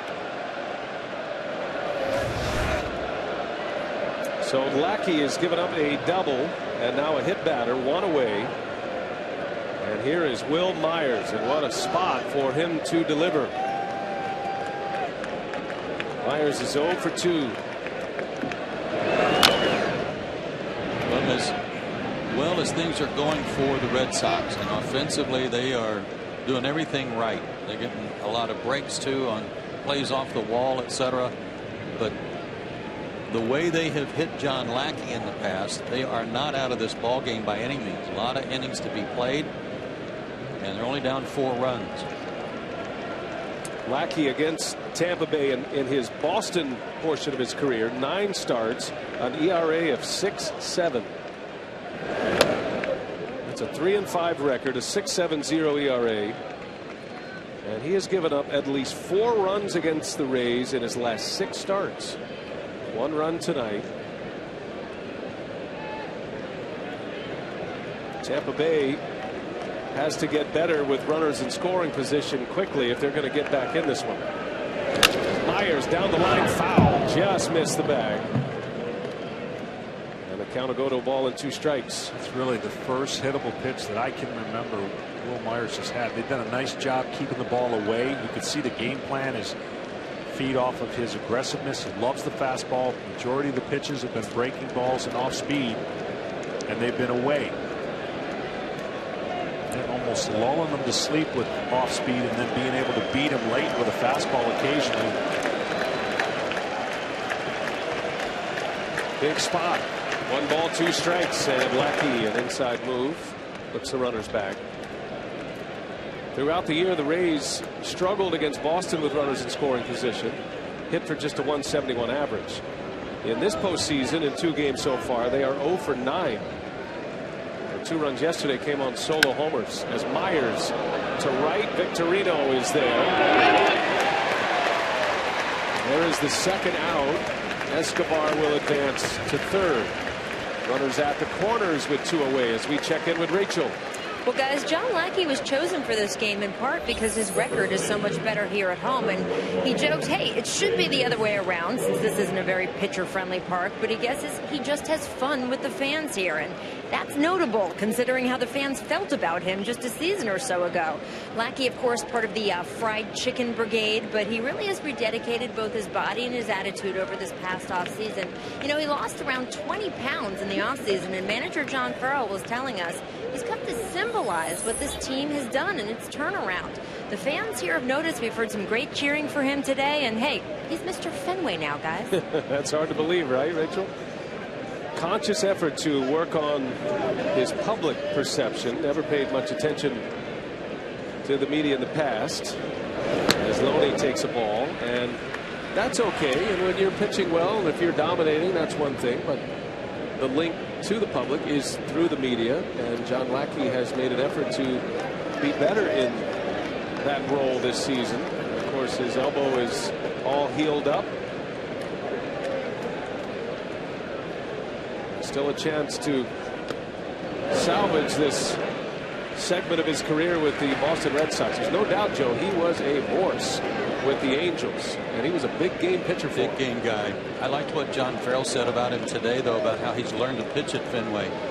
As you and Rachel were just saying, this is not exactly the best place to pitch, but he's learned to utilize right field here, which is so vast compared to most right fields, and he's been able to take advantage of it, especially working with right-handed hitters. Loney, center field. Ellsbury on the run. He looks up. That ball is off the wall.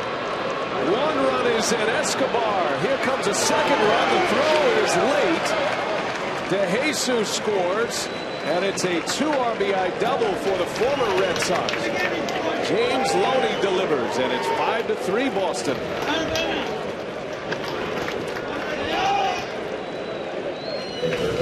Rays are relentless. You never can count him out. And there's one of those sliders that didn't do what he wanted it to do. Over the middle part of the plate. And this ball was smoked. Left center. Of course, with 2 outs, you can get a pretty good jump from first, and they were able to score 2 runs right back in the ballgame. Yes, sir. 2 in for Tampa Bay. Here is Longoria with 2 away. Loney's fantastic year continues. 2 hits today. He had 300 in the regular season. Traded from the Dodgers to the Boston Red Sox last season. And then signing with the Rays on a 1-year deal. Ball and a strike on Longoria.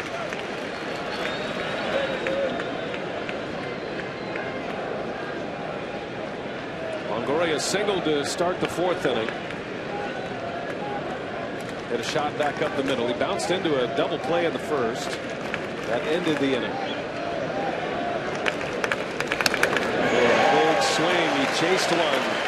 Ball and 2 strikes on Longoria. He's trying to tie it up with 1 swing. Had a pitch to do it on. Had a count to do it on. Now he'll settle for an RBI single to make it a 1-run game.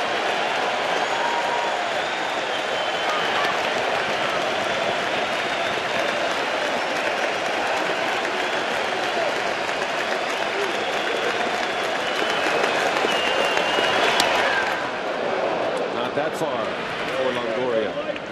2-2 the count.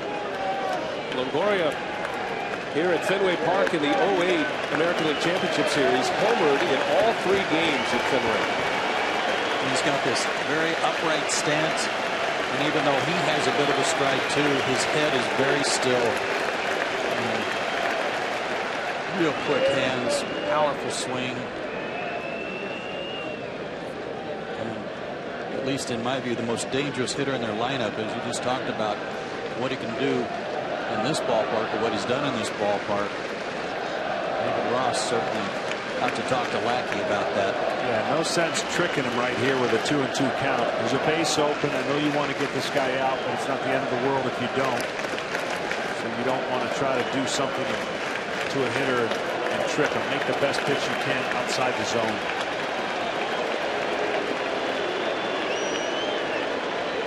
Pitch tracks gives you an idea of where Lackey wants to retire Longoria. Up and away. Back out there he goes, this time with a breaking ball. And the count at 3-2 now. Lackey does have a base open at first. He's got Ben Zobrist, a switch hitter, due up next. See how aggressive he'll be with Longoria at the plate. He's the tying run. 2 runs are in.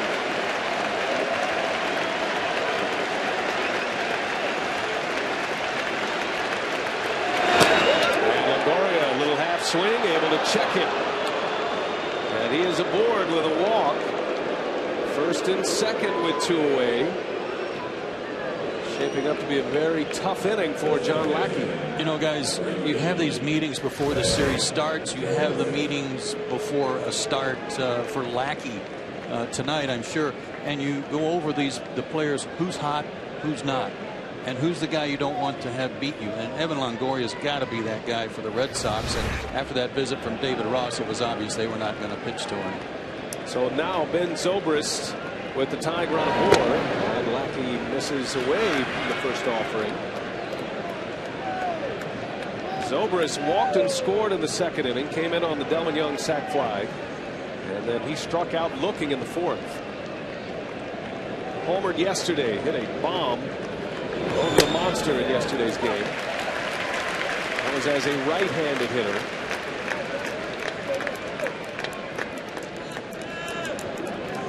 Red Sox have been banging him off the monster all night tonight. Zobrist certainly has the power to do that. A nice play by David Ross. Keeps the runners at first and second.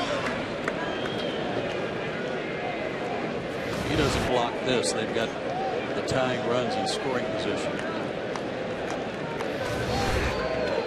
Breaking ball in the dirt.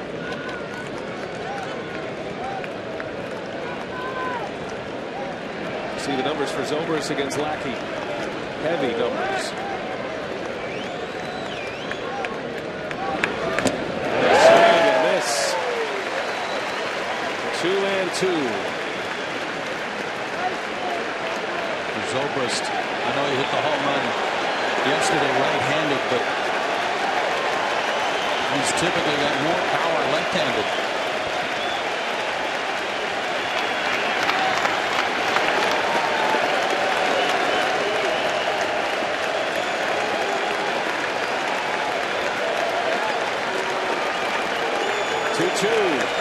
Zobrist fouls it away. Zobrist hit 12 home runs during the regular season. Only one of those came as a right-handed batter. John, the Red Sox are playing him to pull. Drew playing him way up the middle, and he just made a pitch away that he fouled off where he could have spoiled the defense by going the other way. But if this guy's more powerful left-handed, a good low ball hitter, pull hitter left-handed, kind of dangerous to pitch to your defense here, isn't it? And the biggest thing is they're using a lot of off-speed, so you would think in an off-speed pitch he's going to roll over. That fastball was for effect to kind of freeze him away, but the last-minute swing fouled off a great pitcher's pitch. I still think 3-2 here with the runners going. You're going to see some form of off-speed based on the way he's been playing, and to your point, where the defense has got a position. Loney and Longoria will get a head start with the pitch. Full count, 2 outs. Tying run at first. Zobrist takes a called strike 3. John Lackey with a huge strikeout.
Tampa Bay right back in it with a swing of the bat by Loney, driving in a pair, but a big strikeout for John Lackey as he punches out Zobrist to end the last inning. Well, this pitch right here, Joe, is too close to take. Whether or not it's a strike, 3-2 pitch. He made a perfect pitch and got the call. You got the call, but you just, especially with the runners going, you can't rely on getting the call every time. That was a big one. Loney drives into the double to deep left center field, makes it 5-3. Now David Price back out for the Rays, and Pedroia will lead off, top of the order for Boston. Third time through the batting order for the Red Sox. I beg your pardon, Ellsbury leading off. Ellsbury tonight has 2 hits. Hasn't found the barrel with either one of them, but he has been active at the top of that batting order. Had a single, a stolen base. Went to third on an error on that steal. Scored the first run, then he doubled and drove in a run on third.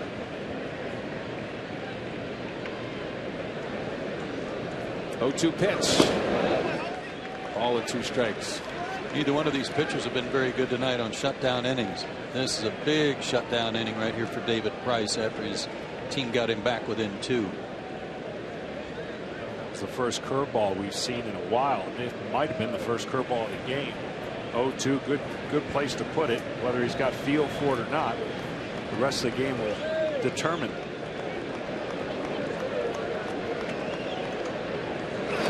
And Ellsbury lines one, center field, base hit. Well, Jennings with that injured hamstring playing very deep, and Ellsbury 3 for 3. And Joe, the left-handed hitters in this Red Sox lineup have had a lot of success against Price tonight. And that wasn't the case coming in. None of these guys had much luck against David Price tonight. They've had a good plan. Granted, Ellsbury had a couple of dink hits, but boy, not that one. That was a laser to center. Of course, Ortiz with the home runs. They've had good success tonight. That's 5 hits by left-handed batters against David Price. And you just noted it, his first curveball in a while. That could be a key for him moving on. I think it's a huge key. I think it's why the success for the Red Sox been stay on the fastball until you prove you have to get off the fastball. The one thing that we haven't seen for a David Price type game is the ability to change speeds. We know he loves the fastball, but that was the first curveball. Victorino to right. Myers makes the catch.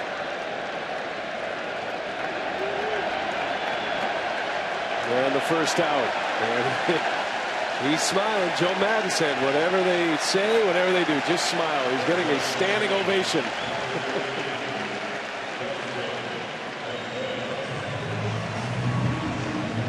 So impressive, this kid right here. 22 years of age, a rookie. Had the big gaff yesterday, but handled it like a true pro, and that'll serve him well as he continues on in his career. So 1 away, and here is Pedroia.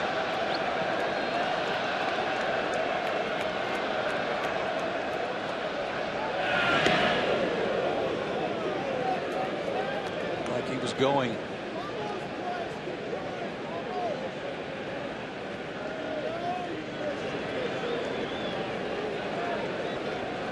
And Price going through the mental Rolodex of moves and how he plans to hold the runner close. Ellsbury stole second in the first inning, and it set up the first run.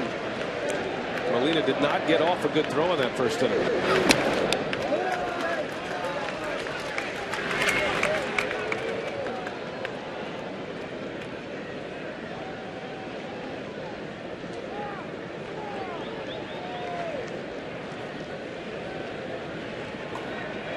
Rays with 2 in the top of this inning.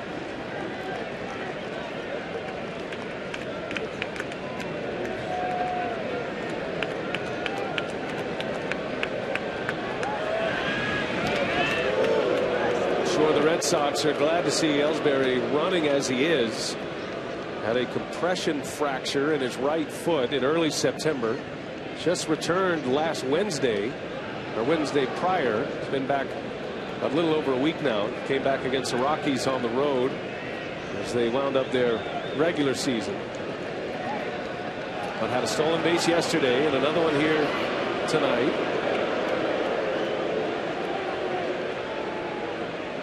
First time Ellsbury's played in back-to-back games since August, at least full games. And he looks like he's picked up right where he left off. That's why I can't explain how hard it is to face a guy like this and the carryover effect he has to the other hitters. When you've got him 0-2 and 1-2, you got to put him away. You don't have to worry about him on the bases. He is one of those great threats as a leadoff hitter that affects the whole lineup behind him, because you have to concern yourself whether he's stealing or not. One man out. Ellsbury stays put. Pedroia takes one outside. And he's ahead 2 balls and no strikes. And there's the other part of it. You spent so much time on the base running aspect of it, and now you're behind on a very good hitter in Pedroia. Yeah, because you can't be in between. You can't be guessing what the runner's going to do and execute your pitch.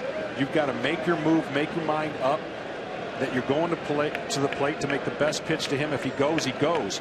But that distraction at first will affect some pitchers and how they throw to home. And Pedroia lines one left field. That ball's well hit in the corner. It is a fair ball. Ellsbury flying around the bases, and he will score as Pedroia adds one to it. 6-3 Boston.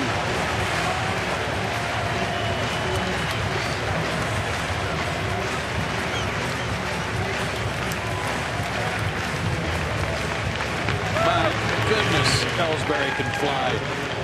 And he hit the bags in stride. No wide turns coming out of second or third base. There's that long stride and big swing by Pedroia. Keeps it fair. But Ellsbury, of course, on the crack of the bat, had a pretty good look at it. He was going to be away from DeJesus and watch him go.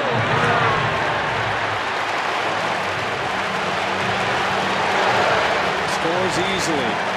Dustin Pedroia with 3 runs batted in. The single by Ellsbury starts to 5th.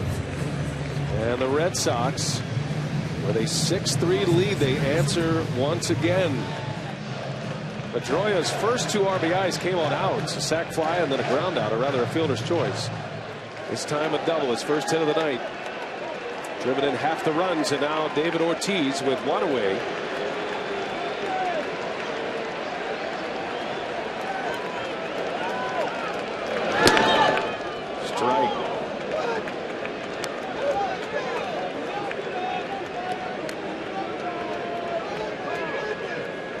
Ortiz homered in the first. He hit a boomer in the deep right center.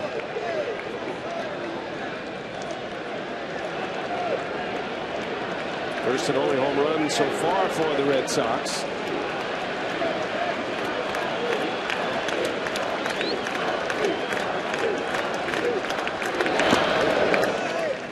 And Price. A 1-1 count. Bullpen is active. Big Jake McGee, hard-throwing left-hander, getting loose. Perhaps David Price coming to the end of the line.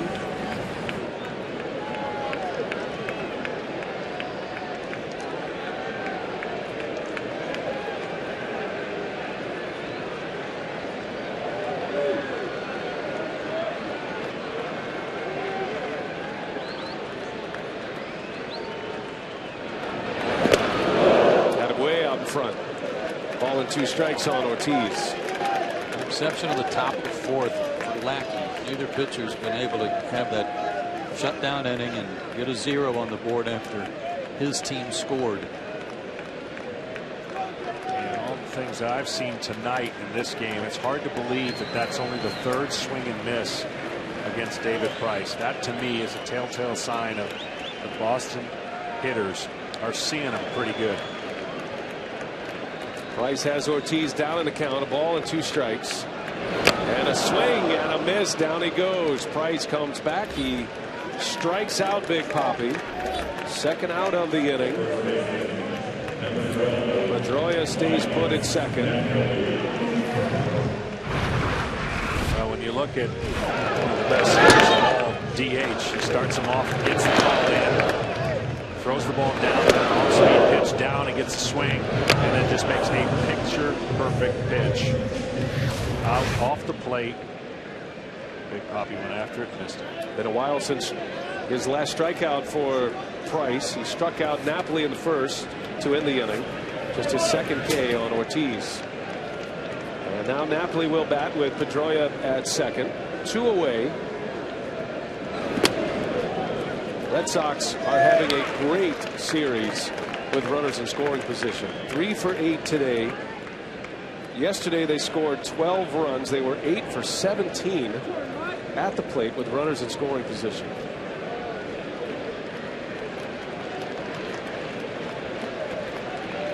Best record in the American League this year, the Red Sox. A lot of talk about perhaps a little bit of rust, and John Farrell even admitted maybe the first time through the lineup yesterday they showed a little rust, maybe a little anxious, but they have been banging away in this series so far. Remember that shadow was part of the factor early in the game yesterday too. A good point. The sun was shining brightly in the first couple of innings yesterday. 2-0 to Napoli. 3 balls, no strikes.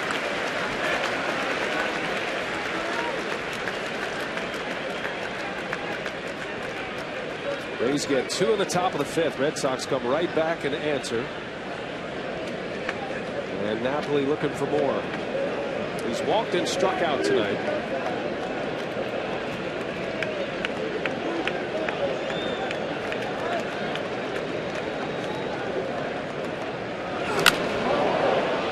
He was late and will foul it away. Loney will give it a look just out of his reach in the camera well.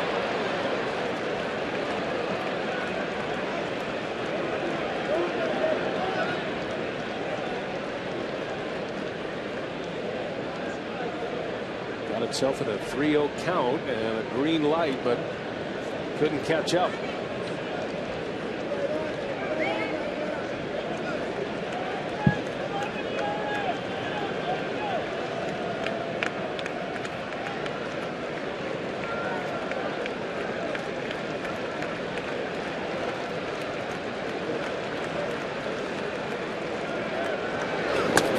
Ball 4.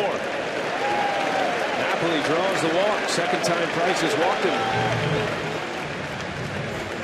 And now Johnny Gomes coming up. Joe Madden having a chat with Jim Hickey, who is on his way out, the pitching coach. And let's send it down to Rachel Nichols. Rachel. Well, guys, Joe Madden said before this game that in addition to David Price's pitching, the intangible that he was going to look at was Price's eyes. He said when Price is on, he has a laser-like focus. He looks him in the eye while he's pitching. But when he's not, he said he can see it in his eyes. And he says that's when he knows it's time to pull him out. And decision time looming here for Joe Madden. David Price so good in the tiebreaker on Monday. Went the distance against the Rangers. But the Red Sox have been on the attack tonight. 6 runs in against Price. And you know he'll have at least one more batter with Gomes coming up. Certainly Jake McGee, who's been warming up for the last 10 minutes or so, is ready. He's not even throwing in the bullpen at this point. So the options are available, and Madden's going to stick with Price. Well, he's had a lot of fastballs early in the game that he was in, and he threw well in. The away pitches have been a little bit wide of late, especially to the right-handers. He's not been able to get that pitch outside, so Boston doesn't have to really look at that pitch as a weapon right now. They're making David Price bring the ball into him, and when the count is right, they're hitting it in the left field corner and off the wall. It's a big batter for Price and the Rays. They are down 3. Loney got him back in it with a 2 RBI double in the top of this inning. Gomes takes ball 1. Tried to go with the changeup there, and he just gets underneath it, and it fades up and away. Obviously not even enticing to Johnny Gomes. Boston has scored in every inning against Price with the exception of the second. They've kept him in the stretch most of the game.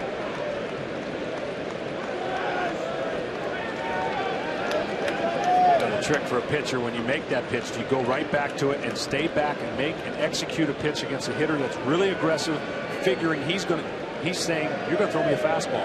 If you throw a good changeup right here, should produce a swing and a miss or a weak swing on the ball. I would counter that with this suggestion here, John, and that is, unlike, again, modern day hitters who like to dig into the back of the box, look where Gomes is. He is way up in the front of the box, and if he makes a mistake with the changeup or the breaking ball, he's got a chance to get it. When he gets set, that front foot is almost on the front line. Well, David Price has to come into the strike zone here. He's down 2-0. You know Gomes is ready to hack. And the 2-0, the swing and a bouncer to short. Escobar to second, and the inning is over. But Boston adds to their lead. Dustin Pedroia makes it 6-3.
Fenway Park, Boston. Brian Anderson, John Smoltz, Joe Simpson, Rachel Nichols. Great to have you with us tonight.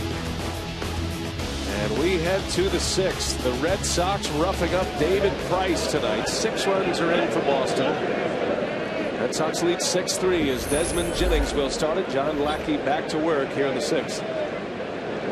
Gave up a pair in the 5th inning on a 2 RBI double with 2 outs by James Loney. Lackey's given up 3 runs on 5 hits tonight.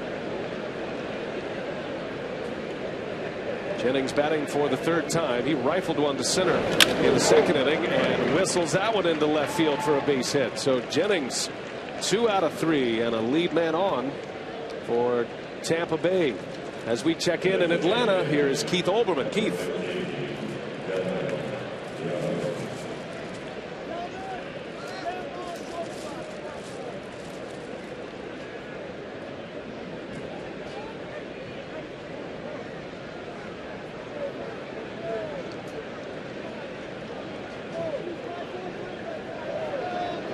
All right, thanks a lot, Keith. And a lot of talk about Miguel Cabrera, Joe, with his range being limited defensively and his base running, but it has to affect his offense and his swing. I don't know how it can't. I mean, even 80% though of Miguel Cabrera, as the old saying goes, is better than most people. And no matter how much he's hurting, just his presence in the lineup is a threat to any pitcher who's having to work to him. Well, the Tigers winning yesterday. Cabrera was 1 for 4, did drive in a run. As Delman Young swinging away early, cuts and misses. Well, that's every time now, first pitch slider, and every time he swings, but finds a way to put the ball in play, even with 2 strikes on him. And he's quickly down in the count. No balls, 2 strikes. And in each the first 2 times after falling behind, he's hit the ball hard to right field. Victorino made a good play on him back in the 4th. There's Craig Breslo getting loose. You figure maybe one more base runner, you might see that change. The leadoff man has been on base all night tonight. Tampa Bay, 5 out of 6 innings they've had their leadoff batter each. The Red Sox have put their leadoff man on for the first 5 innings.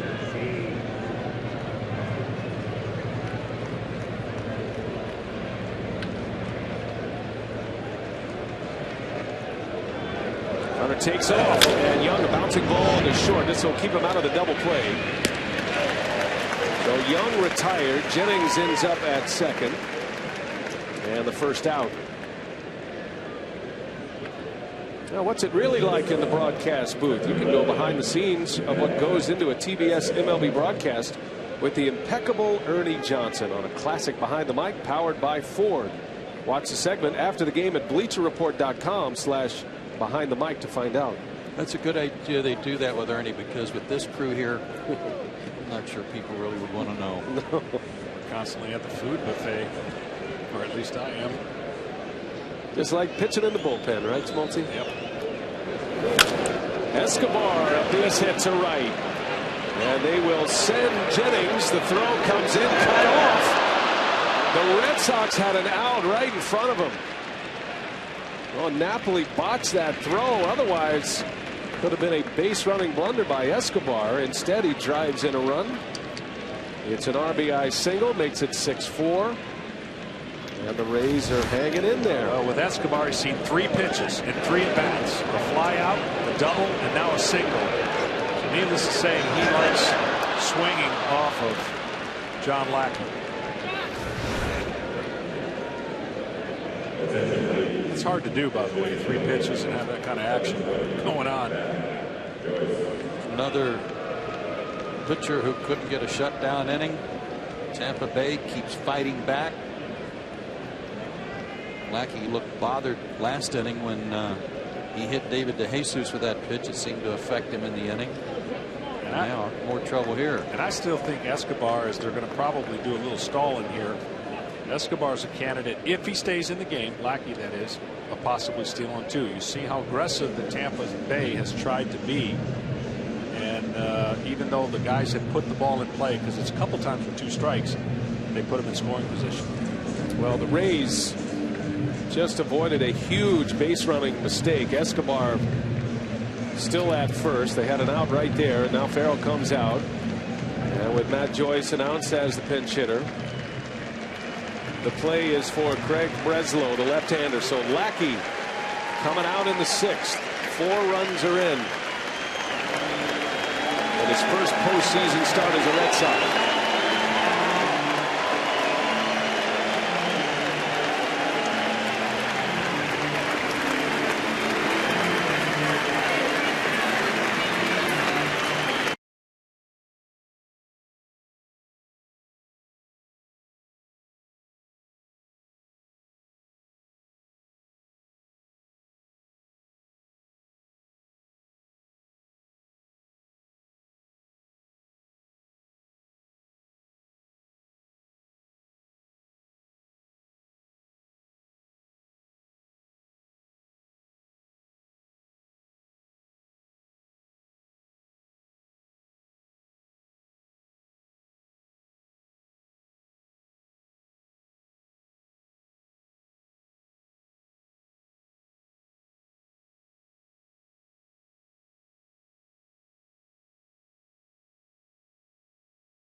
6-4 Red Sox. Game 2 of this American League Division Series, and the Rays keep fighting their way back. Boston with 6 runs on 8 hits. Tampa Bay scoring in the 6th inning, and they have chased John Lackey.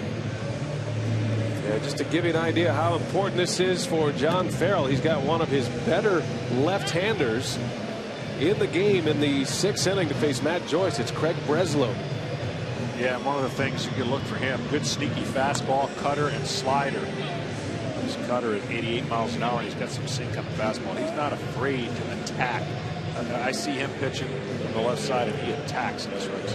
And he's been a real good matchup guy against left-handed hitters, and with the Tampa Bay Rays continuing to peck away, John Farrell obviously wants to try to put an end to this rally right here. Escobar still his responsibility at first. Escobar with an RBI single. Rays bring the tying run to the plate. Matt Joyce. Madden's going to let him hit here. Lefty on lefty. 1 for 7 career against Breslo is Joyce. Joyce is hitting for the catcher Jose Molina. So a change at that position. You'll see Lobaton next inning. But Madden playing a hunch here. And Joyce, center field. Ellsbury hauls it in. Big out for Breslo. That is out number 2 for Boston as the Rays go back to the top of the order.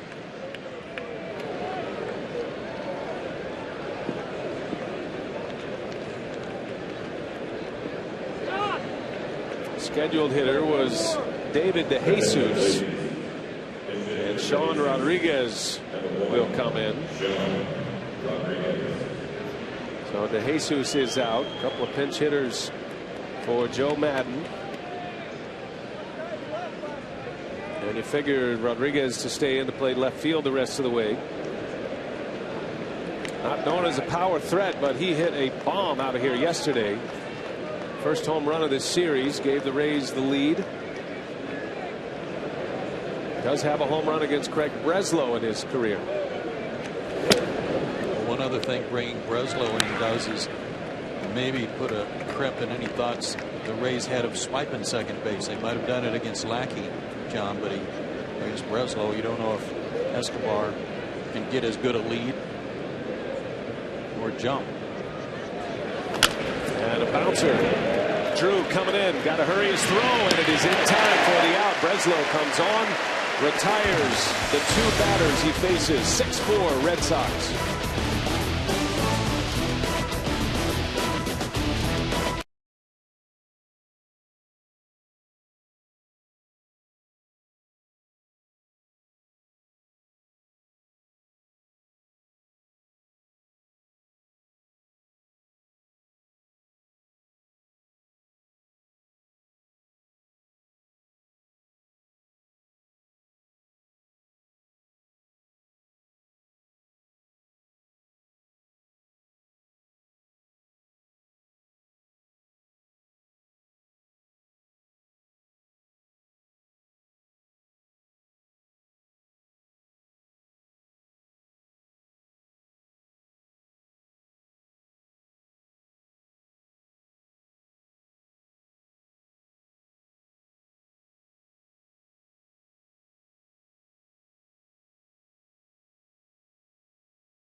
Heading to the bottom of the 6th inning, the Red Sox lead 6-4.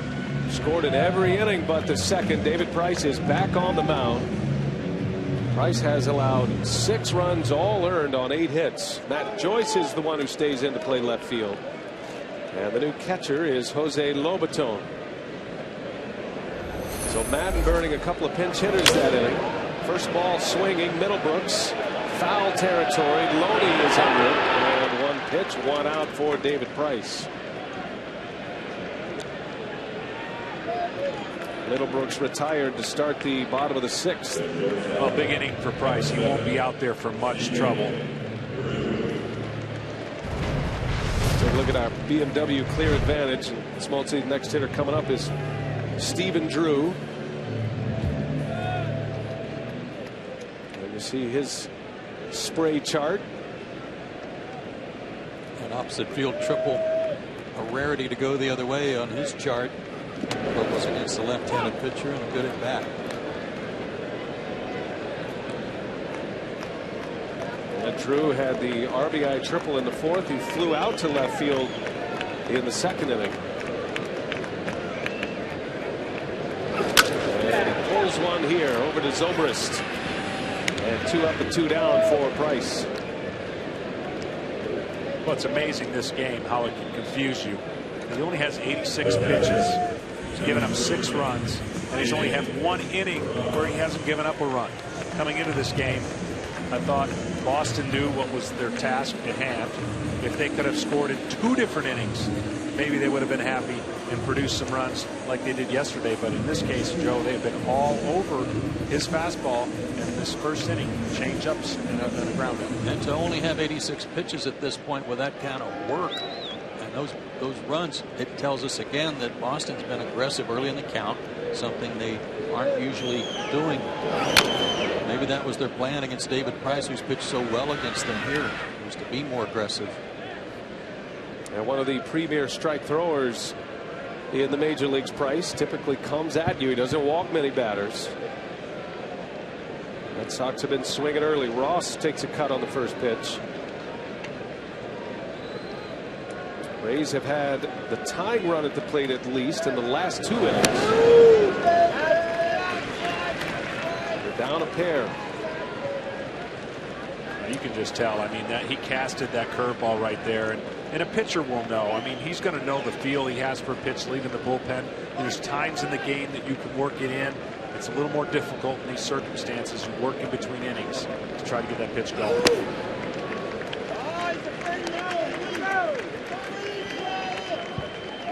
Ross has worked the count in his favor. 2-1. Backup catcher to Saltalamacchia. John Farrell giving him the start tonight, primarily because of what he's done against David Price. And he now has 3 hits career against Price. And his effectiveness behind the plate with Lackey on the mound, although he hasn't caught Lackey much. Well, he's got a short step, and then he comes around with his fastball. Great leverage with his arm and arm swing. And today he's just been a little bit flat on the arm side away to a right-hander, meaning it's taken him away from the strike zone just by inches. You can see our chart shows you that. Coming inside and a call, strike 3, and David Price with his best inning. 3 up, 3 down, 6 with a K. Rays are coming up, down a pair.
Heading to the late innings here in Boston. 6-4 Red Sox with the Rays coming up. Don't forget, Tigers A's coming up after we're done here. And Tigers A's will play on MLB Network. Game 3 on Monday. 1 Eastern, 10 a.m. Pacific. Matchup of division champs. The Tigers and the Athletics. Verlander against Gray. That's coming up after we're done here on TBS.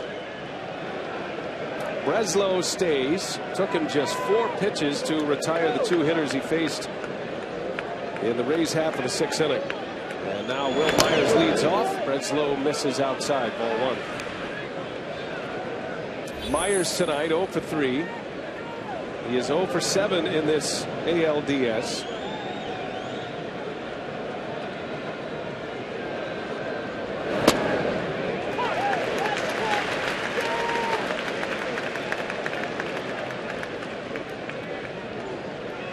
Longoria due up 3rd in this inning. Myers, Loney, Longoria. If anybody gets on, Zobrist. Big spot for Tampa Bay in the 7th. And you start to look at what John Farrell is doing. He's going into his bullpen a little earlier than he normally would.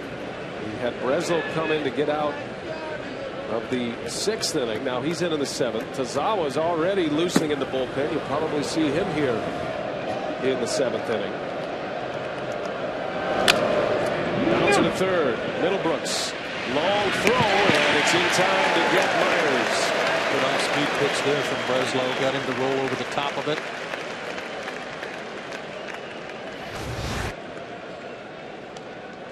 Well, changeup he turns over almost like screwball action, and that pitch starts on the outer part and goes down in the middle. He has no choice but to beat it to the ground once he was committed to swinging at it. And it'll be James Loney. That was the risk Farrell was willing to take with the off matchup, trying to get through Myers. He gets that out, and now the lefty on lefty matchup with Loney. Farrell told us he would not hesitate to use Koji Uehara, their closer, for 2 innings.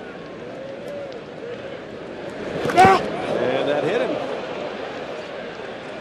Loney hit by a pitch. So with the matchup in his favor, Breslo gives the Rays a gift. Loney is aboard, and now the tying run will come up. Fastball that he's trying to get in, rides and catching the back elbow. Certainly not what you want to have with the tying run.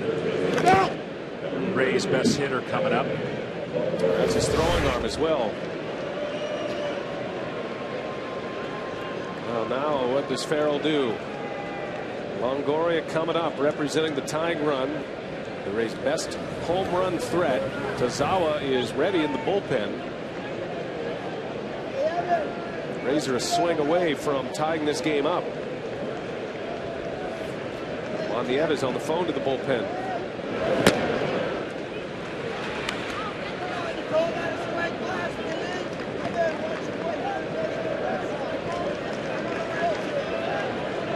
The bullpen's been amazing in that they lost Joel Hanrahan, they lost Andrew Miller, lost Andrew Bailey, and guys who were supposed to be the 7th and 8th inning guys, and in some cases 6th, 7th, and 8th have moved to the 7th, 8th, and 9th, and really done an awesome job for John Farrell.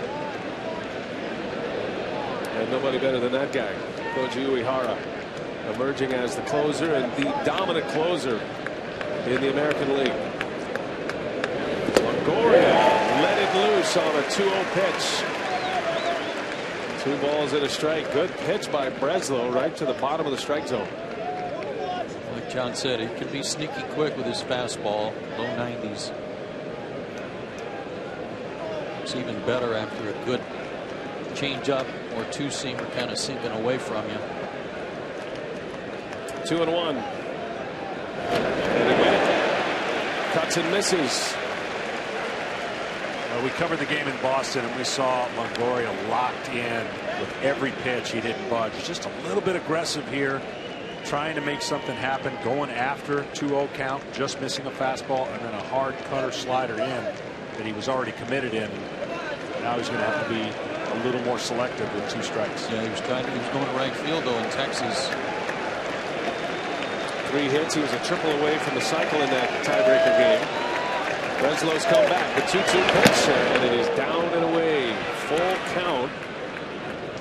And if you're Joe Madden, do you put Loney in motion? Well, he's one of the slower runners on their club. You'd have to wait a long time to make sure that Breslo's not going to throw over to first. I'm not sure it'd be worth it. Red Sox looking to turn 2 to get out of this inning. Longoria swings and fouls it away. And a chase ball 4. Longoria singled in the 4th inning. Got a base hit back up the middle to start the frame. And then he walked in the 5th.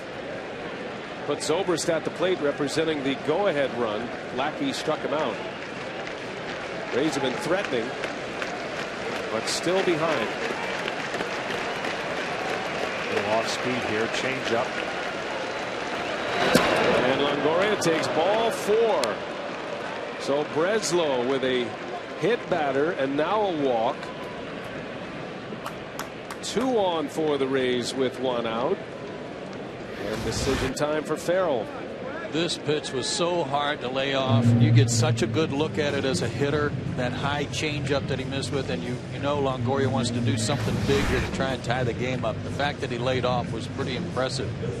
But when the Rays can rally as they are right now without benefit of a hit, Boston's asking for problems. When you hit a batter, walk a guy, and put the tying runs on. So Zobrist, the switch hitter, will bat. Couple of strikeouts tonight. He walked. Those at bats came as a left-handed hitter. First time in the right side of the box. He swings to the first pitch, pulls it foul.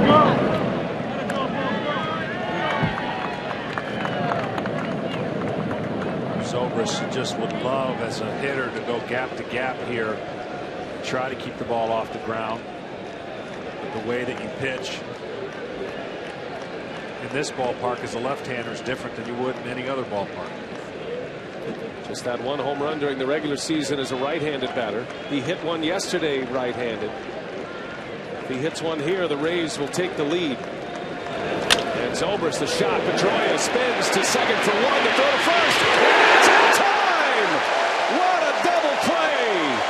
The Gold Glover, Dustin Pedroia. 4-6-3, and the Sox are out of it.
Quite a double play turn by the Red Sox to get out of the 7th inning. Outstanding glove work by Pedroia, and then a veteran move by Stephen Drew. Was he on the bag?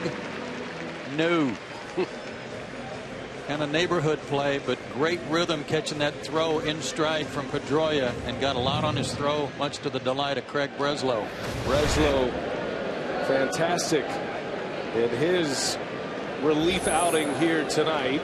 John Farrell let it ride with him in a big play to end that inning. Ben Zobrist stranding 5 base runners tonight. And perhaps next year, when replay is available for plays like that, that play has been made for centuries in Major League Baseball. But next year, you might have a chance to question that call and take a look at it. There's Price. Deals strike 2, and Ellsbury peels out. Trying to get the ball in, and the ball sinks down below our pitch tracks. Ellsbury, a 3-hit game. Drove in a run. He scored 3 runs. And a swing and a miss. David Price looks like he is locked in right now. Back-to-back strikeouts.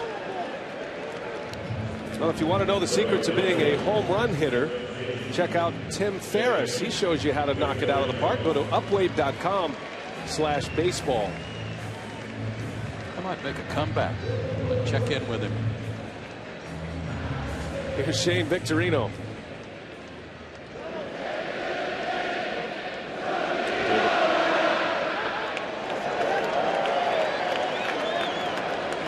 Victorino takes strike 1. Price has retired 5 straight.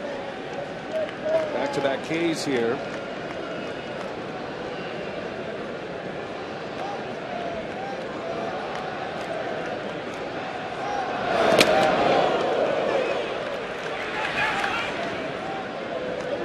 Breslo of the Red Sox comes on to get the final 2 outs of the 6th inning. Hits a batter and walks a batter. But a double play to end the 7th. Bridges a big gap for John Farrell to get the Red Sox into the late innings. Tazawa was ready to come in, but Farrell let Breslo stay as a bouncer over to Longoria. 2 up, 2 down for David Price. What a great place to come for a postseason game, though, huh? Fenway Park. It's always been my favorite place. It's a great place to come play. Good fans. Originally built in 1912, but it's almost like an event. It's not just a game, it's an event for everybody that comes. Really special. Pristine ballpark. Haven't had a postseason game at Fenway since 2009. And win yesterday by the Red Sox, their first win in the postseason at Fenway since the 2008 season. The road to redemption. They are calling it here in Boston after a last place finish in the American League East last season. Turn it around into the best record in the American League. Signed Pedroia to that long-term deal, placing a stake in the ground that he is the pillar of this ball club. Dustin Pedroia with 3 runs batted in tonight, had a double and an RBI in the 5th. September of 11, 5.84 ERA, 7-20. 012, 7-19, 5.11. That's a swing and a miss. Lomaton's got to hurry his throw, and it's just in time to secure the strikeout. And David Price locked in now. 6-4 Boston. We head to the 8th.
This copyrighted telecast is presented by authority of the Office of the Commissioner of Baseball and may not be reproduced or retransmitted in any form, and the accounts and descriptions of this game may not be disseminated without express written consent.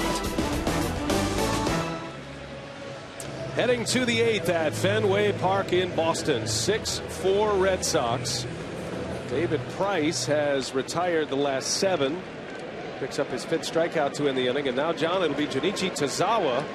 Has been the setup man for the Red Sox, and he'll start the 8th. Slow curveball, sinking fastball, 4-seamer at 94, and split-like action on his other pitch. A little pause with his leg with nobody on. And Jennings fouls one back. Tazawa has been so good for Boston in this role, and actually had his time as the closer of this ball club. They've had a revolving door, at least early in the season, after the injury to Hanrahan. He can have some command issues. I mean, Jennings went right after him because he's only 1 for 8 against him in his career, but if they're patient, he may put them in some good hitters' counts.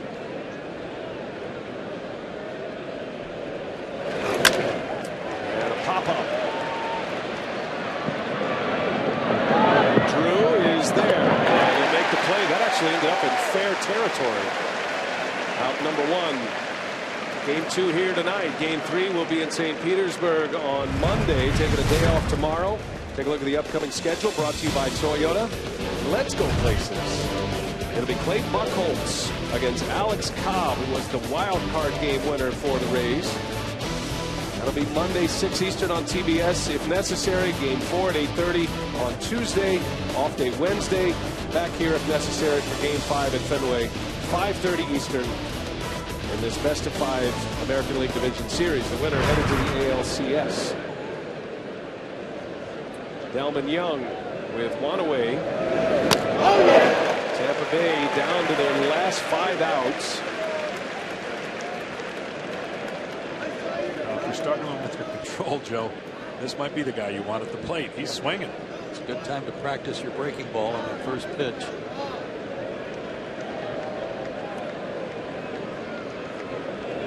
Young is 0 for 2 with a sac fly tonight. A shot up the middle, base hit. Delman Young is aboard, and again the Rays will bring the tying run to the plate. It's almost as if he baits you into doing it again and challenging you to make a better pitch than you made your first time, as Delman Young has really enjoyed this kind of atmosphere in the playoffs. It's way out away from him. Another slider right off the end of the bat, but had enough on it to get it through the middle. And now we'll see if Escobar swings at the first pitch again. See if he goes 4 for 4 with action. Escobar has been swinging early in the count. He doubled and scored a run in the 5th, had an RBI single in the 6th, and the 4th consecutive inning the Rays have had at least the tying run to the plate.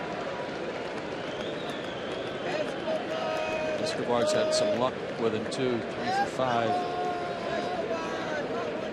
See the arsenal of Tazawa. That changeup is a splitter.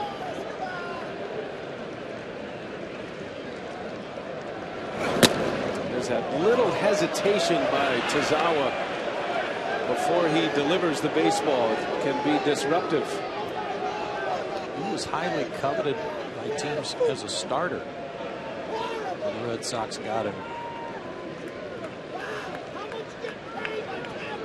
Red Sox signed him in 08. Emerging as their setup man as they enter the postseason.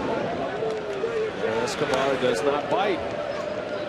Tazawa thinking Escobar will be swinging early, and it's 2-0.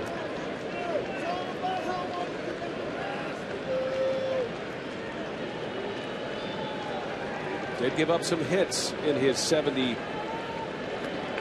Rather in his 71 games. Tazawa gave up 9 home runs this year as well in 68 innings.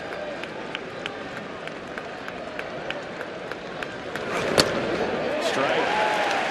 Well, John Farrell will go to his closer in this inning if he has to. He's not afraid to use him in a 1+ save situation, especially with the day off, as you mentioned. But a really, really good 2-0 pitch right there. I mean, that's as good as you want to throw it. It's so borderline. As a hitter, you don't even know if it's a strike or a ball. Yeah, he got into that good hitter's count, but Tazawa made a perfect pitcher's pitch. 2 balls and a strike. Yunel Escobar at the plate.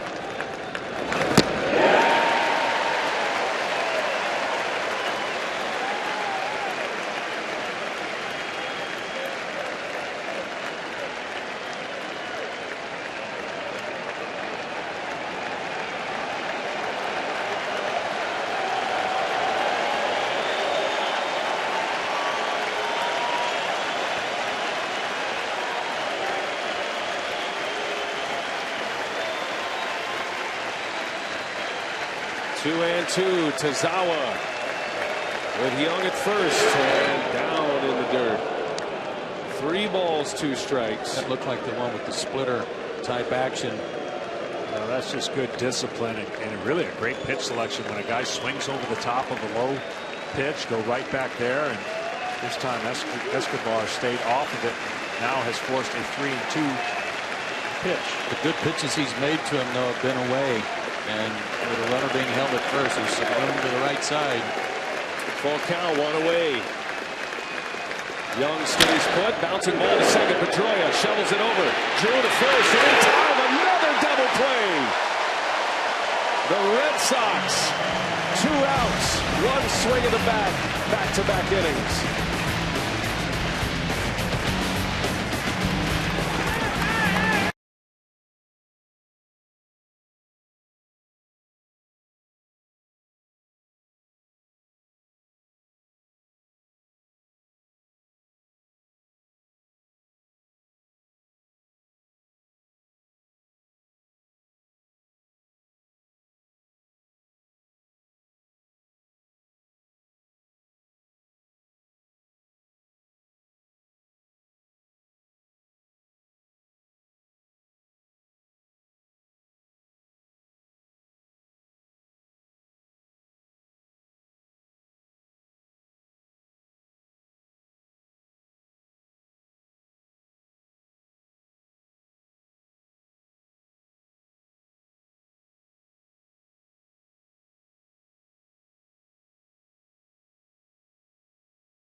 Presented by T-Mobile.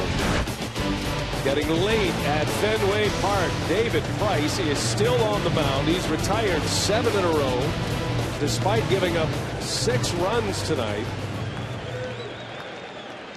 And Price will face David Ortiz to start at Napoli, then Gomes. Rays have been knocking at the door the last 4 innings. Double plays in the last 2 innings by the Red Sox. Some big outs out of that Boston bullpen tonight. Definitely. It's still hard to believe that if you'd have seen or said that David Price would go 8 innings or head into the 8th inning, you'd think he'd have the lead. Certainly not give up 6 runs, but that's where we're at. Ortiz down the right field line. Fair or foul. That is way gone, but it is it's fair. A home run for Ortiz.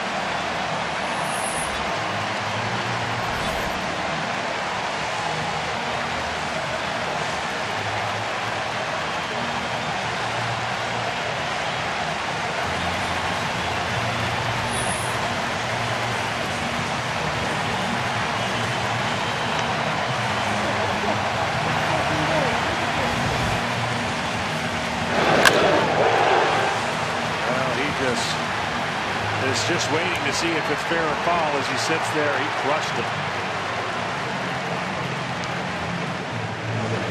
Wrapped it around the pesky pole. Actually hit it well over and beyond the pesky pole. Look how high he hit that ball. It was close, but called a home run. 2 hits for Ortiz tonight. 2 home runs. Red Sox up 7-4. Price is out.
Well, star players step up in big spots, and David Ortiz at 37 years of age just launches one out of here to give the Red Sox a 3-run lead. Something down and out over the plate. He got full extension. And I still can't figure out how deep into the stands that ball went. It was so much higher than the foul pole. All 3 umpires lined up down that first base and right field line, keeping an eye on that one, and a home run for Ortiz. And a curtain call as we were away on commercial break. 2 home runs tonight for Ortiz. David Price gave up 2 home runs to lefties all season. Nolan Arenado and Lonnie Chisenhall, and Ortiz gets him twice tonight. Now it's Jake McGee against Napoli. McGee, another flamethrower for Tampa. 96 on him. Up above fastball, straight over the top. Pitching from the third base side of the rubber.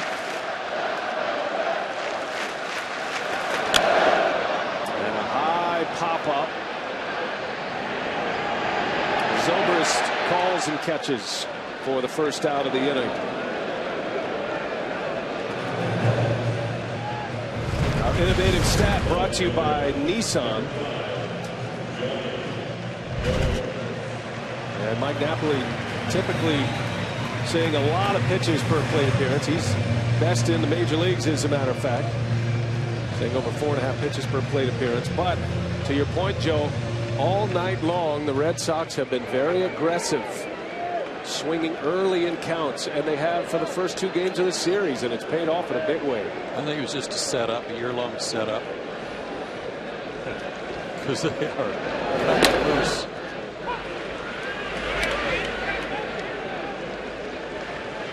Johnny Gomes with one away. As hard as it has been for the Rays to score, squeezed out one run in the 6th inning. Had 2 on and 1 out in the 7th. And then the double play ball that ended it. Had a man on in the 8th with the double play that ended it. And then boom, big poppy. A quick strike giving the Red Sox a 3-run lead.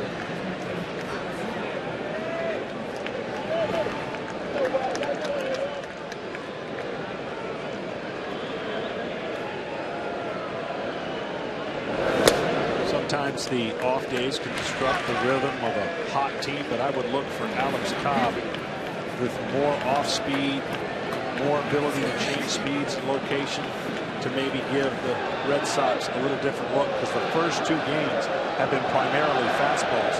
Matt Moore and David Price. And we talked about that yesterday, about Moore having trouble even throwing his breaking ball over the plate between innings, warming up. Something against this team and this roster that you just got to be able to have your full complement. It's tough enough to face them when you have everything working. Love hit. Gomes, a base hit. 1-out single for Johnny Gomes. The Red Sox keep the pressure on. Well, the end of the game is just the start of the story. Unguarded with our own Rachel Nichols. Premieres Friday night, October 25th, 10:30 Eastern on CNN. And Rachel will have plenty of interviews following this game. All smiles. Can't wait to see your show, Rachel. Thank you, boys. Well, the Red Sox rolling offensively in the first 2 games of this set. 7 runs on 10 hits tonight. Shot to right. A base hit by Middlebrooks. Back-to-back singles off McGee. 2 on with 1 away. If the Red Sox go on to win this ball game, guys, I think the story of the game will be how much damage the left-handed hitters inflicted on David Price. You're talking about the home runs, only 2 all year, and he gave up 2 tonight to Ortiz, but lefties were 6 for 11 against him. 2 home runs, a triple, and a double. That just doesn't happen to him. And the 3 lefties that are in the lineup, Ellsbury and Ortiz, Stephen Drew, and all driving in runs. And coming into the game, they had a collective 185 average against him. That was the matchup advantage that the Rays thought they had tonight.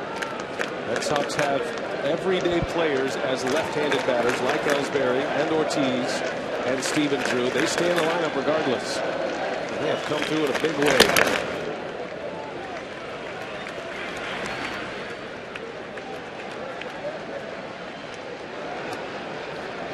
Gotta give big credit to John Farrell's bullpen as well.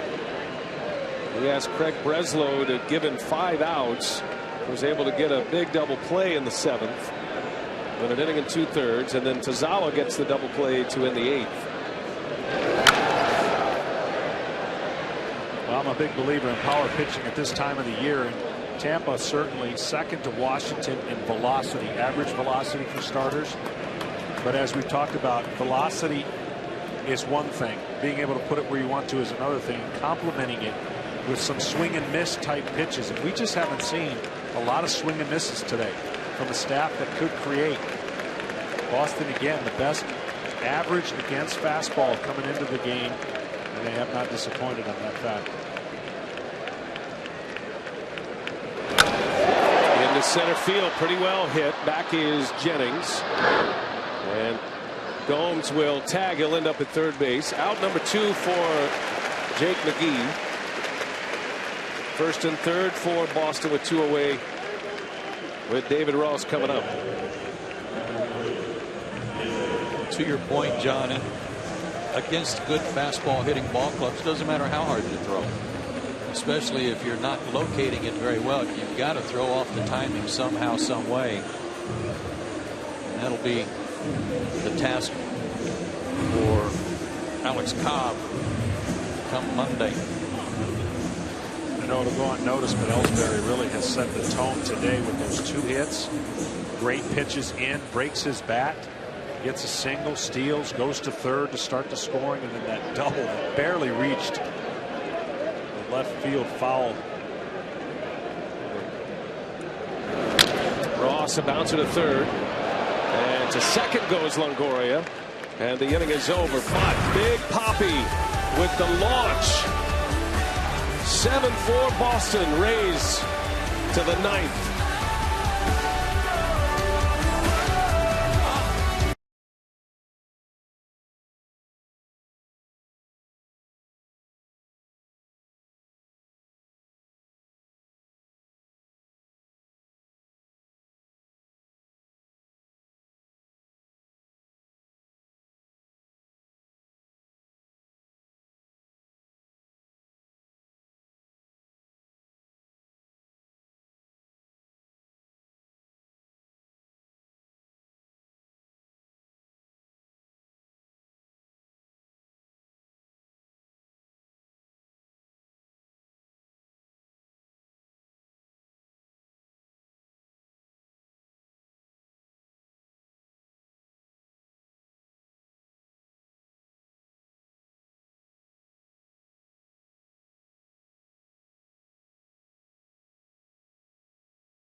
Boston strong indeed. 9th inning, 7-4 Red Sox.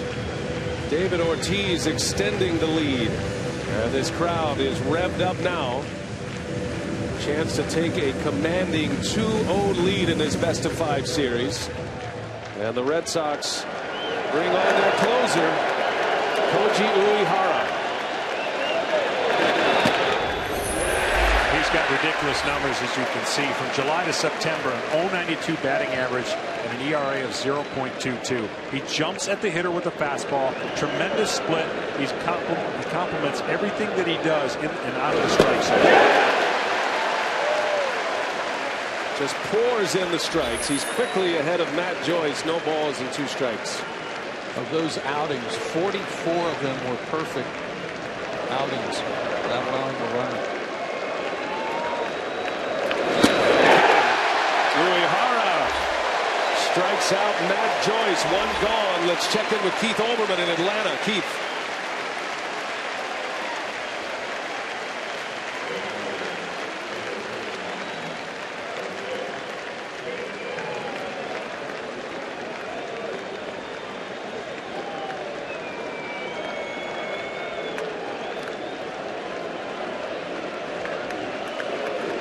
All right, Keith, thanks. Raised down to the last 2 outs. Top of the order, Jose Lobaton. And this is his first plate appearance tonight. Came in defensively last inning. Lobaton and then Will Myers due up next. only seen Uehara once. When we thought of the Red Sox, and even mid-season, they were still struggling with a closer. Their starters were real good. Their offense was good. But the one thing that kept them from maybe the elite level was their closer. And they have settled that in a way where he's been almost automatic. And the fact that now it's a weapon that Boston has in the pen.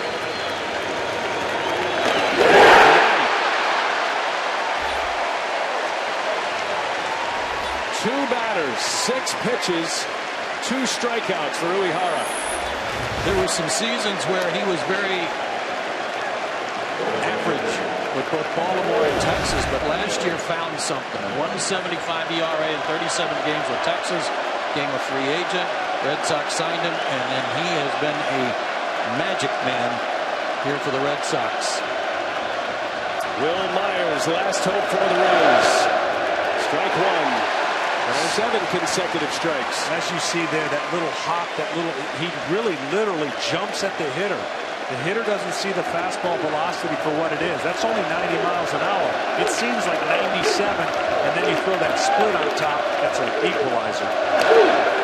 Called strike. 0-2 the count.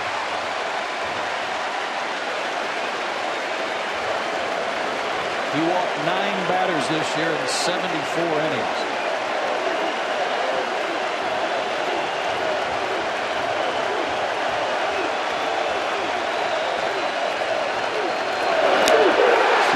Got a piece. Myers stays alive. Koji Uehara since July 1st. Ridiculous numbers. He gave up just 1 earned run all season after July 1st. 52 strikeouts, only 2 walks. Just doesn't happen that way in the big leagues. Yeah, my math, Brian, that's 26-1 strikeout to walk ratio. 0-2 to Myers, and a bouncer foul past third.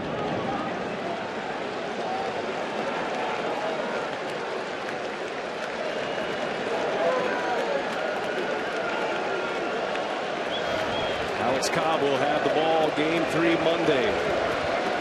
Madden's Rays in danger of going down 0-2 in this best of 5.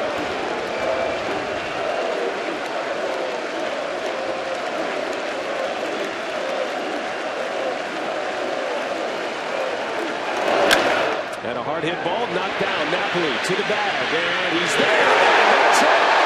Koji Uehara, the save. Ortiz goes deep twice. And the best team in the American League record-wise is up 2 games to none, and a win away from advancing to the American League Championship Series. 7-4 the final score. Lackey is the winner. Uehara saves it. Pedroia starts 2 fantastic double plays. And the Red Sox, even with a 4-day layoff, come out rolling here in the first 2 games of the series. Well, I'll tell you can't say enough about their offense. They took advantage of every pitch and swung at the first pitch, like Joe said. They were a machine these first 2 days. The day off, does that cool them off? We'll see. Alex Cobb's got a lot of work cut out for him, but he's been a hot pitcher for the Rays. Red Sox in the 2 games of the series, 19 runs, 25 hits, and Joe, they didn't even bat in the bottom of the 9th in each of these first 2 games. No, and they didn't do it against a couple of guys who are just journeyman pitchers either. Matt Moore with outstanding numbers, and David Price coming off that outing in Texas, in which he went a complete game in game 163. Good stuff. Let's send it down to Rachel Nichols. Rachel. Guys, but the hero of the night, you know, you've done a lot of things in the postseason, but this is your first multiple homer postseason game. Can't ask for much more. Yeah, I mean, we're just trying to win games here, and we know we're facing good pitching, so like I said last night, you know, we got to take care of their mistakes. First postseason games here at Fenway these past couple nights since 2009. This place has been rocking. Are you guys going through on that road to redemption you keep talking about? Tell you what, my 11th year that I've been here, you know, these fans are the best fans in postseason. They're right behind you. It's the winning fans, and you want to give them the best. They certainly were allowed tonight. Now you go down to Tampa. What do you think with Game 3, especially after both teams have a day to rest? Hey, we got to keep on playing baseball. You know, this team is a team that they they know how to find a way to win, you know, and you don't want to take anything for granted. Certainly more to come in this series. Thank you very much. Thank you. All right, back to you guys. All right, thanks a lot, Rachel. And you look at these cast of characters here, Joe, and it is David Ortiz, the guy who's been here through the good and the bad, and he comes up with the big night tonight.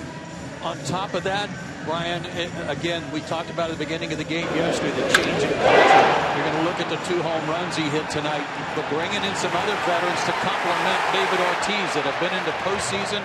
This was the launch job to right field. It went about 9 miles, but all these veterans that have some postseason experience around David Ortiz, a big difference for Boston this year.